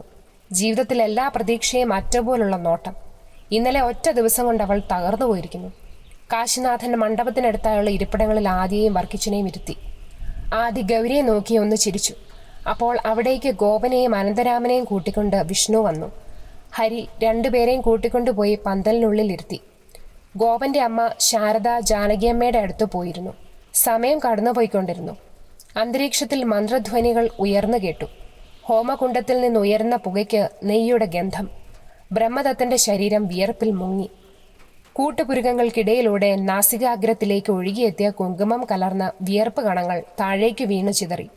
മന്ത്രജപങ്ങൾക്കിടയിൽ രാമേട്ടനെ വിളിച്ച് അയാൾ എന്തോ പറഞ്ഞേൽപ്പിച്ചു. അയാൾ വേഗം മണ്ഡപത്തിൽ നിന്നിറങ്ങി സരസ്വതി അമ്മയുടെ അടുത്തെത്തി രഹസ്യമായി ബ്രഹ്മദത്തൻ പറഞ്ഞ കാര്യം പറഞ്ഞു. അവർ എഴുന്നേറ്റ് രാമേട്ടനുമായി തറവാട്ടിലേക്ക് നടന്നു. മണിയനും വിഷ്ണുവും കുറച്ച് മാറി നിന്ന് കർമ്മങ്ങൾ കാണുകയാണ്. തന്റെ ശരീരത്തിൽ കിടക്കുന്ന രക്ഷയുടെ ശക്തി കൊണ്ട് മാത്രമാണ് ഇപ്രാവശ്യം താൻ രക്ഷപ്പെട്ടതെന്ന് അയാൾ വിഷ്ണുവിനോട് പറഞ്ഞു. വിഷ്ണു അത് കേട്ട് മൂളുക മാത്രം ചെയ്തു. സമയം പാതിരയോടടുക്കുന്നു. കാറ്റില്ലെങ്കിലും ചെറിയ തണുപ്പുണ്ട് അന്തരീക്ഷത്തിന്. ആകാശത്തിൽ ചന്ദ്രബിംബം വിളറി നിൽക്കുന്നു. പെട്ടെന്ന് അവരുടെ മുന്നിലൂടെ ഒരു നിഴൽ കടന്നു പോയതുപോലെ വിഷ്ണുവിന് തോന്നി. ഭയന്നുപോയ അവൻ മണിയനുമായി ആവാഹന പന്തലിലേക്ക് നീങ്ങി നിന്നു.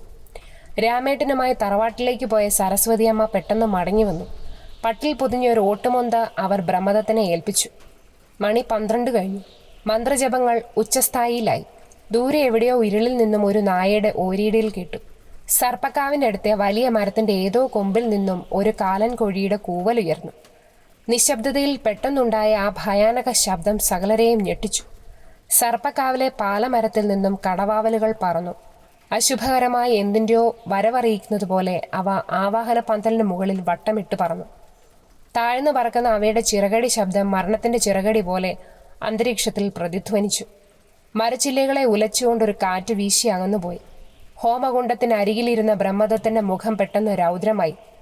മന്ത്രങ്ങൾ ഉരുക്കഴിക്കുന്ന അയാളുടെ കണ്ണുകളിൽ ചുവന്ന ഞരമ്പുകൾ തിണർത്തു. അയാൾ കൂടെയുള്ളവരെ അർത്ഥഗർഭമായി നോക്കി. അന്തരീക്ഷത്തിൽ പെട്ടെന്ന് മാറ്റം വരുന്നത് കണ്ട് വിഷ്ണു ഭയന്നു. അരുതാത്തതെന്തോ സംഭവിക്കുന്നത് കാണാൻ മടിയുള്ളതുപോലെ ചന്ദ്രബിംബം കാർമേഘങ്ങൾക്കിടയിൽ മറഞ്ഞു. വീശിയടിക്കുന്ന ശക്തമായ കാറ്റിൽ തീനാളങ്ങൾ ഉലഞ്ഞു. പന്തലിലിരുന്ന സ്ത്രീകളുടെ ചുണ്ടിൽ നിന്നും നാമജപം ഉയർന്നു. ആവാഹന മണ്ഡപത്തിലേക്ക് വീശിയടിച്ച കാറ്റിൽ നിലവിളക്കുകൾ അണഞ്ഞു. സ്ത്രീകളുടെ ഇടയിൽ നിന്നും നിലവിളി ഉയർന്നു. അപ്പോഴും ബ്രഹ്മദത്തൻ അചഞ്ചല ചിത്തനായി മന്ത്രജപങ്ങൾ തുടർന്നുകൊണ്ടിരുന്നു. പെട്ടെന്ന് അവിടെ മാകെ അഴുകിയ മനുഷ്യമാംസത്തിന് ദുർഗന്ധം നിറഞ്ഞു. ഹരിയുടെ നട്ടലിലൂടെ ഒരു വിറയൽ കടന്നുപോയി. ഇരുളിൽ നിന്നും ഒരു പൊട്ടിച്ചിരി ഉയർന്നു. സർവരും നടുങ്ങി. ആളുകൾ നോക്കി നിൽക്കെ കറുത്തിരണ്ട ഒരു പൈശാചിക സത്വം മണ്ഡപത്തിന് മുന്നിലേക്ക് ഒഴുകി വന്നു. ആ ഭീകര സത്വത്തിന്റെ പൊട്ടിച്ചിരി അവിടെ മാകെ മുഴങ്ങി. ആവാഹന മണ്ഡപത്തിന് മുന്നിലായി നിലയുറപ്പിച്ച് അതിന്റെ നോട്ടം ഗൗരിയിൽ ചെന്ന് തറച്ചു. അവളെ നോക്കി നിൽക്കെ ആ ഭീകര സത്വത്തിന്റെ രൂപം കൂടുതൽ ഭയാനകമായി. അതിന്റെ പൊട്ടിച്ചിരി നിലച്ചു. മുരൾച്ചയോടെ പല്ലിളിച്ചു നിന്ന ആ രക്ഷസ് ഗൗരിയുടെ നേർക്ക് കുതിച്ചു. മന്ത്രശക്തിയാൽ ബ്രഹ്മദത്തൻ ആ പിശാചിനെ മണ്ഡപത്തിന് പുറത്തേക്ക് മാറ്റി. മുരൾച്ചയോടെ ആ രക്ഷസ് ബ്രഹ്മദത്തിന് നേരെ തിരിഞ്ഞു. ബ്രഹ്മദത്തൻ ഹോമകുണ്ടത്തിന് അരികിലിരുന്ന നെയ് സ്ഥാലിയിലേക്ക് നോക്കി. ഹോമകുണ്ടത്തിലെ തീയേറ്റ് ഉരുകി തിളച്ചിരുന്ന നെയ്യിലേക്ക് അയാൾ വാൽക്കിണ്ടിയിൽ നിന്നും കയ്യിലെടുത്ത ജലം മന്ത്രങ്ങൾ ഉരുവിട്ടുകൊണ്ട് തളിച്ചു. ബ്രഹ്മദത്തൻ ഹോമകുണ്ടത്തിനരികിലിരുന്ന നെയ് സ്ഥാലിയിലേക്ക് നോക്കി. ഹോമകുണ്ടത്തിലെ തീയേറ്റ് ഉരുകി തിളച്ചിരുന്ന നെയ്യിലേക്ക് അയാൾ വാൽക്കിണ്ടിയിൽ നിന്നും കയ്യിലെടുത്ത ജലം മന്ത്രങ്ങൾ ഉരുവിട്ടുകൊണ്ട് തളിച്ചു. അഗ്നിനാളം ഒരു ശബ്ദത്തോടെ മുകളിലേക്ക് ഉയർന്നു. ഒരലർച്ചയോടെ ആ സത്വം ഇരുളിൽ മറഞ്ഞു. ഇതെല്ലാം കണ്ട് മലച്ചിരിക്കുകയാണ് അനന്തരാമൻ. അയാളുടെ അടുത്തിരുന്ന ഗോപൻ വിറയ്ക്കുന്നുണ്ടെന്ന് അയാൾക്ക് തോന്നി. ഗൗരിയുടെ ശരീരം തുള്ളി വിറയ്ക്കുന്നുണ്ട്. അവൾ തളർന്ന് ജാനകിയമ്മയുടെ തോളിലേക്ക് ചാഞ്ഞു. വീണ്ടും അന്തരീക്ഷം മന്ത്രമുഖരിതമായി. അപ്പോൾ മണ്ഡപത്തിന് മുന്നിലായി ആരോ മുരളുന്ന പോലുള്ള ശബ്ദം കേട്ടു. എല്ലാവരുടെയും ശ്രദ്ധ ആ ശബ്ദം കേൾക്കുന്നിടത്തേക്കായി. അപ്പോൾ അവർ കണ്ടു, കാഞ്ഞിരമരം നിന്നിടത്ത് കെട്ടിയ കൽക്കെട്ടിന് മുകളിലായി ആ ഭീകരസത്വം ഇരിക്കുന്നു. ആളുകൾ നിലവിളിച്ചുകൊണ്ട് ക്ഷേത്രമുറ്റത്തേക്ക് ഓടി. ആ രക്ഷസ് ആവാഹന മണ്ഡപത്തിലിരിക്കുന്ന ബ്രഹ്മദത്തനെ പകയോടെ നോക്കി പല്ലിളിച്ചു. ബ്രഹ്മദത്തന്റെ കൂടെ ഉണ്ടായിരുന്നവർ ഭയന്നുപോയി. അവർ അറിയാതെ മന്ത്രക്കളത്തിനരികിൽ നിന്ന് എഴുന്നേറ്റുപോയി. ആ ദുരാത്മാവിന്റെ പൈശാചിക ശക്തി തനിക്ക് പിടിച്ചുകെട്ടാൻ കഴിഞ്ഞില്ലെങ്കിൽ താൻ ഉൾപ്പെടെ ആരും അവിടെ നിന്ന് ജീവനോടെ പോകില്ലെന്ന് ബ്രഹ്മദത്തിന് ബോധ്യമായി. എന്നാൽ മന്ത്രശക്തി കൊണ്ട് മാത്രം അവളെ അടക്കാൻ കഴിയില്ലെന്ന് അയാൾ മനസ്സിലാക്കി. ഉഗ്രരൂപിയായി മാറിയ ആ രക്തരക്ഷസ് അലർച്ചയോടെ ഗൗരിയുടെ നേരെ അടുത്തു. കൂടെ ഇരുന്നവർ നിലവിളിയോടെ ചിതറിമാറി. ജാനകിയമ്മ മാത്രം അവളെ ചുറ്റിപ്പിടിച്ചുകൊണ്ട് കൂടെയിരുന്നു.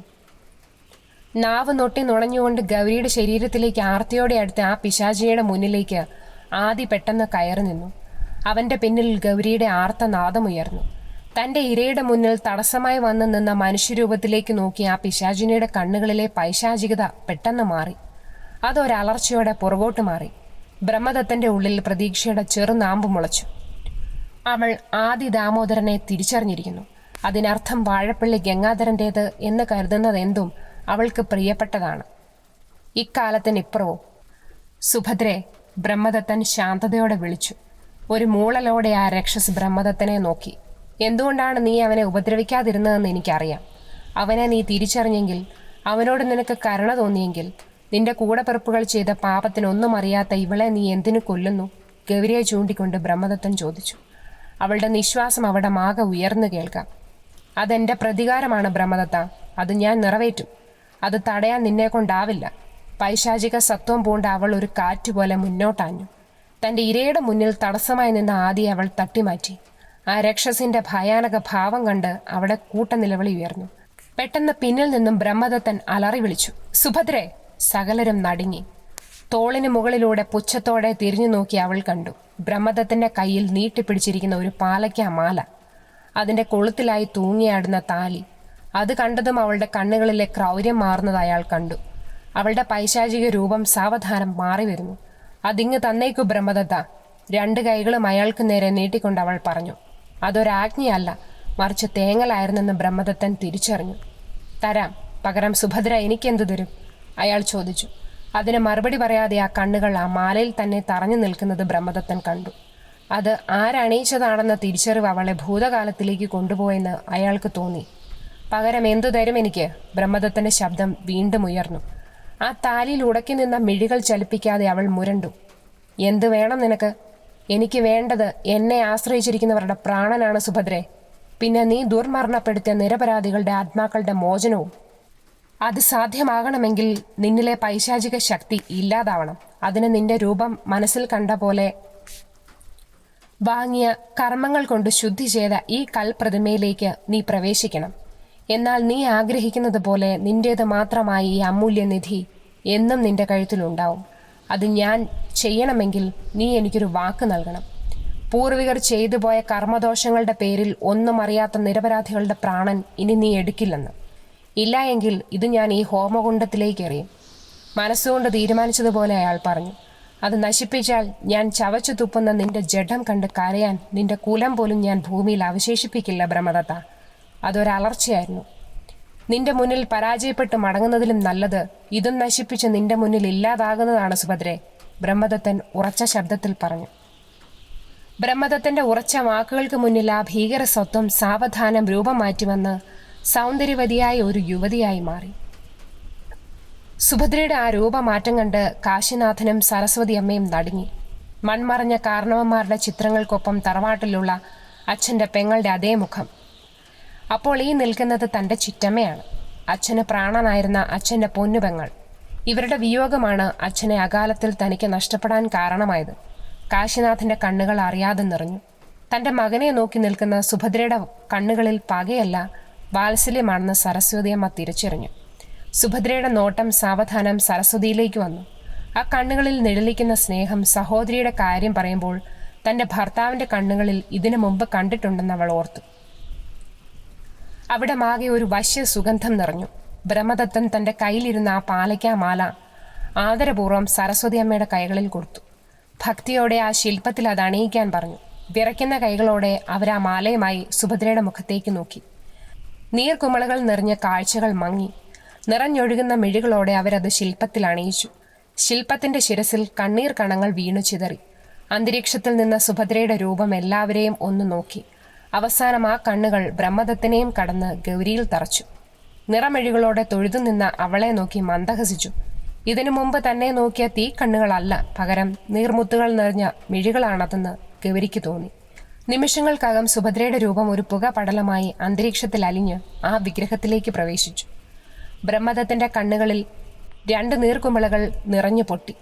അയാൾ പട്ടിൽ പൊതിഞ്ഞ ബാക്കി ആഭരണങ്ങൾ ആ വിഗ്രഹത്തിന്റെ കാൽക്കൽ വെച്ച് തൊഴുതു, സുഭദ്രയുടേതായ സർവ്വതും അവർക്ക് സമർപ്പിക്കുന്നത് പോലെ. അപ്പോൾ ആ വിഗ്രഹത്തിന്റെ കണ്ണുകൾക്ക് ജീവൻ തുടിക്കുന്നതായി രാമേട്ടന് തോന്നി. കർമ്മങ്ങൾ മംഗളകരമായി അവസാനിച്ചതിലുള്ള ആത്മസംതൃപ്തിയോടെ അയാൾ ആവാഹന മണ്ഡപത്തിൽ നിന്നിറങ്ങി. ഹരി തൊഴുകൈകളോടെ വന്ന് ബ്രഹ്മദത്തന്റെ കാൽക്കൽ വീണു. അയാൾ ഹരിയെ പിടിച്ചെഴുന്നേൽപ്പിച്ചു. ഭയന്നിരുന്ന വർക്കിച്ചൻ ഓടി ബ്രഹ്മദത്തന്റെ അടുത്തെത്തി.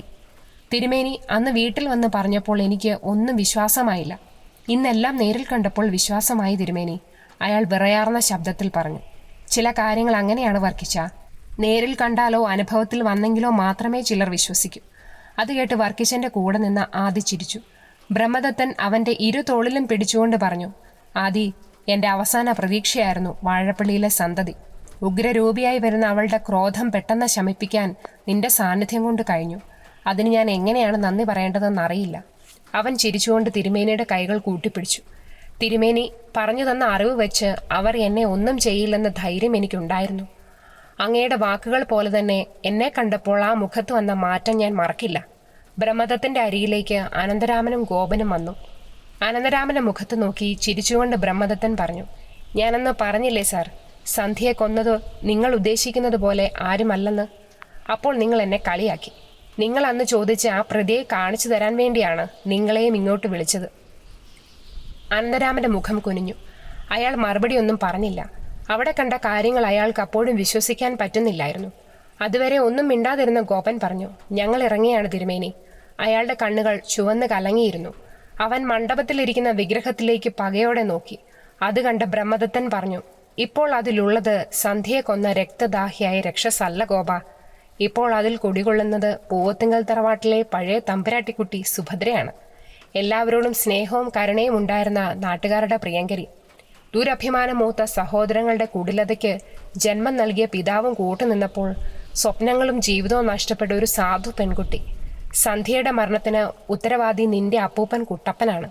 ജീവിച്ചിരുന്ന കാലത്ത് നിന്റെ അപ്പൂപ്പൻ അവളോട് ചെയ്ത ക്രൂരതയാണ് സുഭദ്രയുടെ പ്രതികാരത്തിന് നിന്റെ ഭാര്യ ബലിയാടാകാൻ കാരണം. എല്ലാം മറക്കുക. സന്ധ്യയുടെ ആത്മാവിന് മോക്ഷം കിട്ടാൻ വേണ്ട കർമ്മങ്ങൾ ചെയ്യുക. കുറച്ചു കാര്യങ്ങൾ കൂടി എനിക്കിവിടെ ചെയ്യാനുണ്ട്. അത് കഴിഞ്ഞ് ഞാനും യാത്രയാവും. എൻ്റെ ജീവിതത്തിലെ ഏറ്റവും പരീക്ഷണം നിറഞ്ഞ ഒന്നായിരുന്നു ഇത്.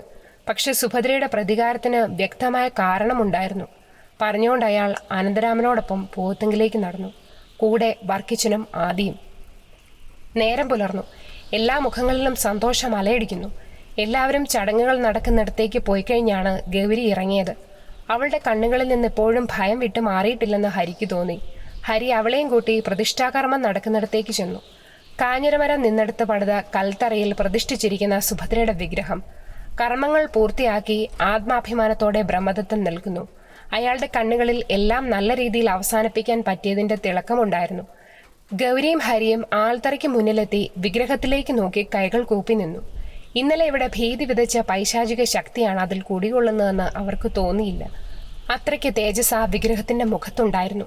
തൊഴുതു നിന്ന് അവരുടെ അടുത്തേക്ക് വന്ന് ബ്രഹ്മദത്തൻ പറഞ്ഞു, ഇനി നീ ഭയപ്പെടേണ്ട ഗൗരി. ആ ഇരിക്കുന്നത് നിന്നെ ദുർമരണപ്പെടുത്താൻ വന്ന രക്ഷസല്ല. എല്ലാവരോടും സ്നേഹവും കരുണയും ഉണ്ടായിരുന്ന സുഭദ്ര തമ്പുരാട്ടിയാണ്. കാലങ്ങൾ ഒത്തിരി കടന്നുപോയി. ഇപ്പോൾ ഈ തറവാട്ടിലുള്ളവർക്കും ഇനി വരുന്ന തലമുറയ്ക്കും അമ്മയുടെ സ്ഥാനമാണ് അവൾക്ക്. പൂവത്തുങ്കലെ അമ്മ തമ്പുരാട്ടിയാണവൾ. ഇനി മുതൽ സുഭദ്രയല്ല, നിങ്ങളുടെ സ്വന്തം അമ്മ തമ്പുരാട്ടിയാണ് ആയിരിക്കുന്നത്. ബ്രഹ്മദത്തൻ ആ വിഗ്രഹത്തിൽ നോക്കി അത് പറഞ്ഞപ്പോൾ അതിന്റെ കണ്ണുകൾ കൂടുതൽ തിളങ്ങി. ബ്രഹ്മദത്തന്റെ ആവശ്യപ്രകാരം കർമ്മങ്ങൾ കാണാൻ ആദിയും ഉണ്ടായിരുന്നു. പോകാൻ അനുവാദത്തിനായി കാത്തുനിന്ന ആദിയുടെ തോളിൽ കൈവച്ചുകൊണ്ട് അയാൾ പറഞ്ഞു, ഇനി ഈ തറവാടുമായി നിനക്കും കുടുംബക്കാർക്കും ആത്മബന്ധമുണ്ട്. ആ താലി ആ വിഗ്രഹത്തിലുള്ള കാലം വരെ. അത് നീ വേണം എല്ലാവരെയും പറഞ്ഞ് ബോധ്യപ്പെടുത്താൻ. ബാക്കി കാര്യങ്ങൾ വർക്കിച്ചൻ പറഞ്ഞു തരും. ആദി ദാമോദരൻ യാത്ര പറഞ്ഞിറങ്ങി. ഇനി എനിക്ക് സമാധാനത്തോടെ മടങ്ങാം. അയാൾ കാശിനാഥനെ അടുത്തേക്ക് വിളിച്ചു. ഈ കൽത്തറ മുകളിലേക്ക് കെട്ടി അടച്ചുറപ്പുള്ളതാക്കണം. അത് സുഭദ്രയ്ക്ക് വേണ്ടിയല്ല, നിങ്ങൾക്ക് വേണ്ടിയും ഈ കരയ്ക്ക് വേണ്ടിയുമാണ്. ആ കിടക്കുന്ന മാലയാണ് അവളുടെ ബന്ധനം. അത് നഷ്ടമാവാതെ നോക്കണം. അത് നഷ്ടമായാൽ അവൾ എങ്ങനെ പ്രതികരിക്കുമെന്നോ എന്ത് നാശം വിതയ്ക്കുമെന്നോ ചിന്തിക്കാൻ പോലും പറ്റില്ല. പിന്നെ ഇവിടെ എന്ത് ചെയ്യണമെങ്കിലും എൻ്റെയോ ചൂഴാറ്റില്ലത്തിലെ ഒരു സന്തതിയുടെ സാന്നിധ്യത്തിൽ വേണം ചെയ്യാൻ. അയാൾ ഒരിക്കൽ കൂടി സുഭദ്ര കുടികൊള്ളുന്ന വിഗ്രഹത്തിലേക്ക് നോക്കി മൗനാനുവാദം വാങ്ങി മുന്നോട്ട് നടന്നു. കുടുംബാംഗങ്ങൾ അദ്ദേഹത്തെ അനുഗമിച്ചു. ബ്രഹ്മദത്തൻ ഓരോരുത്തരോടായി യാത്ര പറഞ്ഞു. അയാൾ കാറിലേക്ക് കയറാൻ നേരം എന്തോ മറന്നതുപോലെ തിരിഞ്ഞു നിന്നു. ഒരു കാര്യം മറന്നു. അവിടെ എല്ലാ ദിവസവും വിളക്ക് വെക്കണം. തീയും തിരിയും മുടങ്ങരുത്. അയാൾ ഗൗരിയെ അടുത്തു വിളിച്ചു. ഇന്ന് ആദ്യത്തെ ദീപം തെളിക്കേണ്ടത് നീയാണ് അതിന് ഏറ്റവും അർഹതയുള്ളവൾ. ഈ കരയിലേക്കുള്ള നിന്റെ വരവ് ഒരു നിമിത്തമായിരുന്നു. സുഭദ്രയുടെ ചരിത്രം തെളിയിക്കാനുള്ള നിമിത്തം. അതിന് ഞാനൊരു നിയോഗമായി എന്ന് മാത്രം. ഇനി മുതൽ കുറുപ്പന്മാരുടെ ക്രൂരതയുടെ മുഖം നാടറിയും. ഇത്രയും നാൾ ഭയത്തോടെ കണ്ടിരുന്ന സുഭദ്രയെ കരക്കാരും സ്നേഹിക്കും, ആദരിക്കും. കരയുടെ കാവലാളായി കരക്കാരുടെ അമ്മ തമ്പുരാട്ടിയായി അവൾ മാറും. കേട്ടുനിന്നവരുടെ കണ്ണുകൾ നിറഞ്ഞു. ഗൗരി കണ്ണീരോടെ ബ്രഹ്മദത്തന്റെ കാൽ തൊട്ട് വന്നിച്ചു. തന്റെ പാദങ്ങളിൽ വീഴുന്ന കണ്ണുനീർ സന്തോഷത്തിൻ്റെതാണെന്ന് അയാൾ തിരിച്ചറിഞ്ഞു. ഇരു കൈകളിലും പിടിച്ചെഴുന്നേൽപ്പിച്ച് അവളുടെ ശിരസിൽ കൈവച്ച് അയാൾ അനുഗ്രഹിച്ചു. ഒരിക്കൽ കൂടി എല്ലാവരോടും യാത്ര പറഞ്ഞ് അയാൾ വണ്ടിയിൽ കയറി. സാവധാനം പൂവത്തിങ്ങൽ തറവാടിന്റെ ഗേറ്റ് കടന്ന് അയാൾ കയറിയ വാഹനം അകന്നുപോയി. സന്ധ്യാനേരം ഹരിയും ഗൗരിയും കൂടി ദീപം തെളിയിക്കുവാൻ കൽത്തറയ്ക്ക് മുന്നിലേക്ക് വന്നു. കൽത്തറയ്ക്ക് മുന്നിൽ കുടുംബാംഗങ്ങൾ എല്ലാവരുമുണ്ട്. നിറമെഴികളോടെ അവൾ സരസ്വതി അമ്മ എടുത്തുകൊടുത്ത കൈവിളക്കിൽ നിന്നും വിഗ്രഹത്തിന് മുന്നിലിരിക്കുന്ന നിലവിളിക്കിലേക്ക് ദീപം പകർന്നു. തെളിഞ്ഞു കത്തുന്ന ദീപനാളങ്ങളുടെ പ്രഭയിൽ വിഗ്രഹത്തിന്റെ മുഖം തിളങ്ങി. ആ കണ്ണുകളിൽ ഇപ്പോൾ സ്ഫുരിക്കുന്നത് മാതൃഭാവമാണെന്ന് ഗൗരിക്ക് തോന്നി. അവൾ കണ്ണുകൾ അടച്ചു പ്രാർത്ഥിച്ചു. അമ്മേ തമ്പുരാട്ടി, കാത്തുകൊള്ളണേ ഞങ്ങളെ. പൂട്ടി നിന്ന അവളുടെ മിഴികളിൽ നിന്നും കണ്ണുനീർ തുള്ളികൾ കൽത്തറയിൽ വീണ് ചിതറി. അപ്പോൾ അവളുടെ പ്രാർത്ഥനയ്ക്കുള്ള മറുപടി എന്ന പോലെ ഒരിളം കാറ്റ് അവളുടെ മുടിയിഴകളെ തഴുകി കടന്നുപോയി. അതിന് വശ്യമായ ഒരു സുഗന്ധമുണ്ടായിരുന്നു.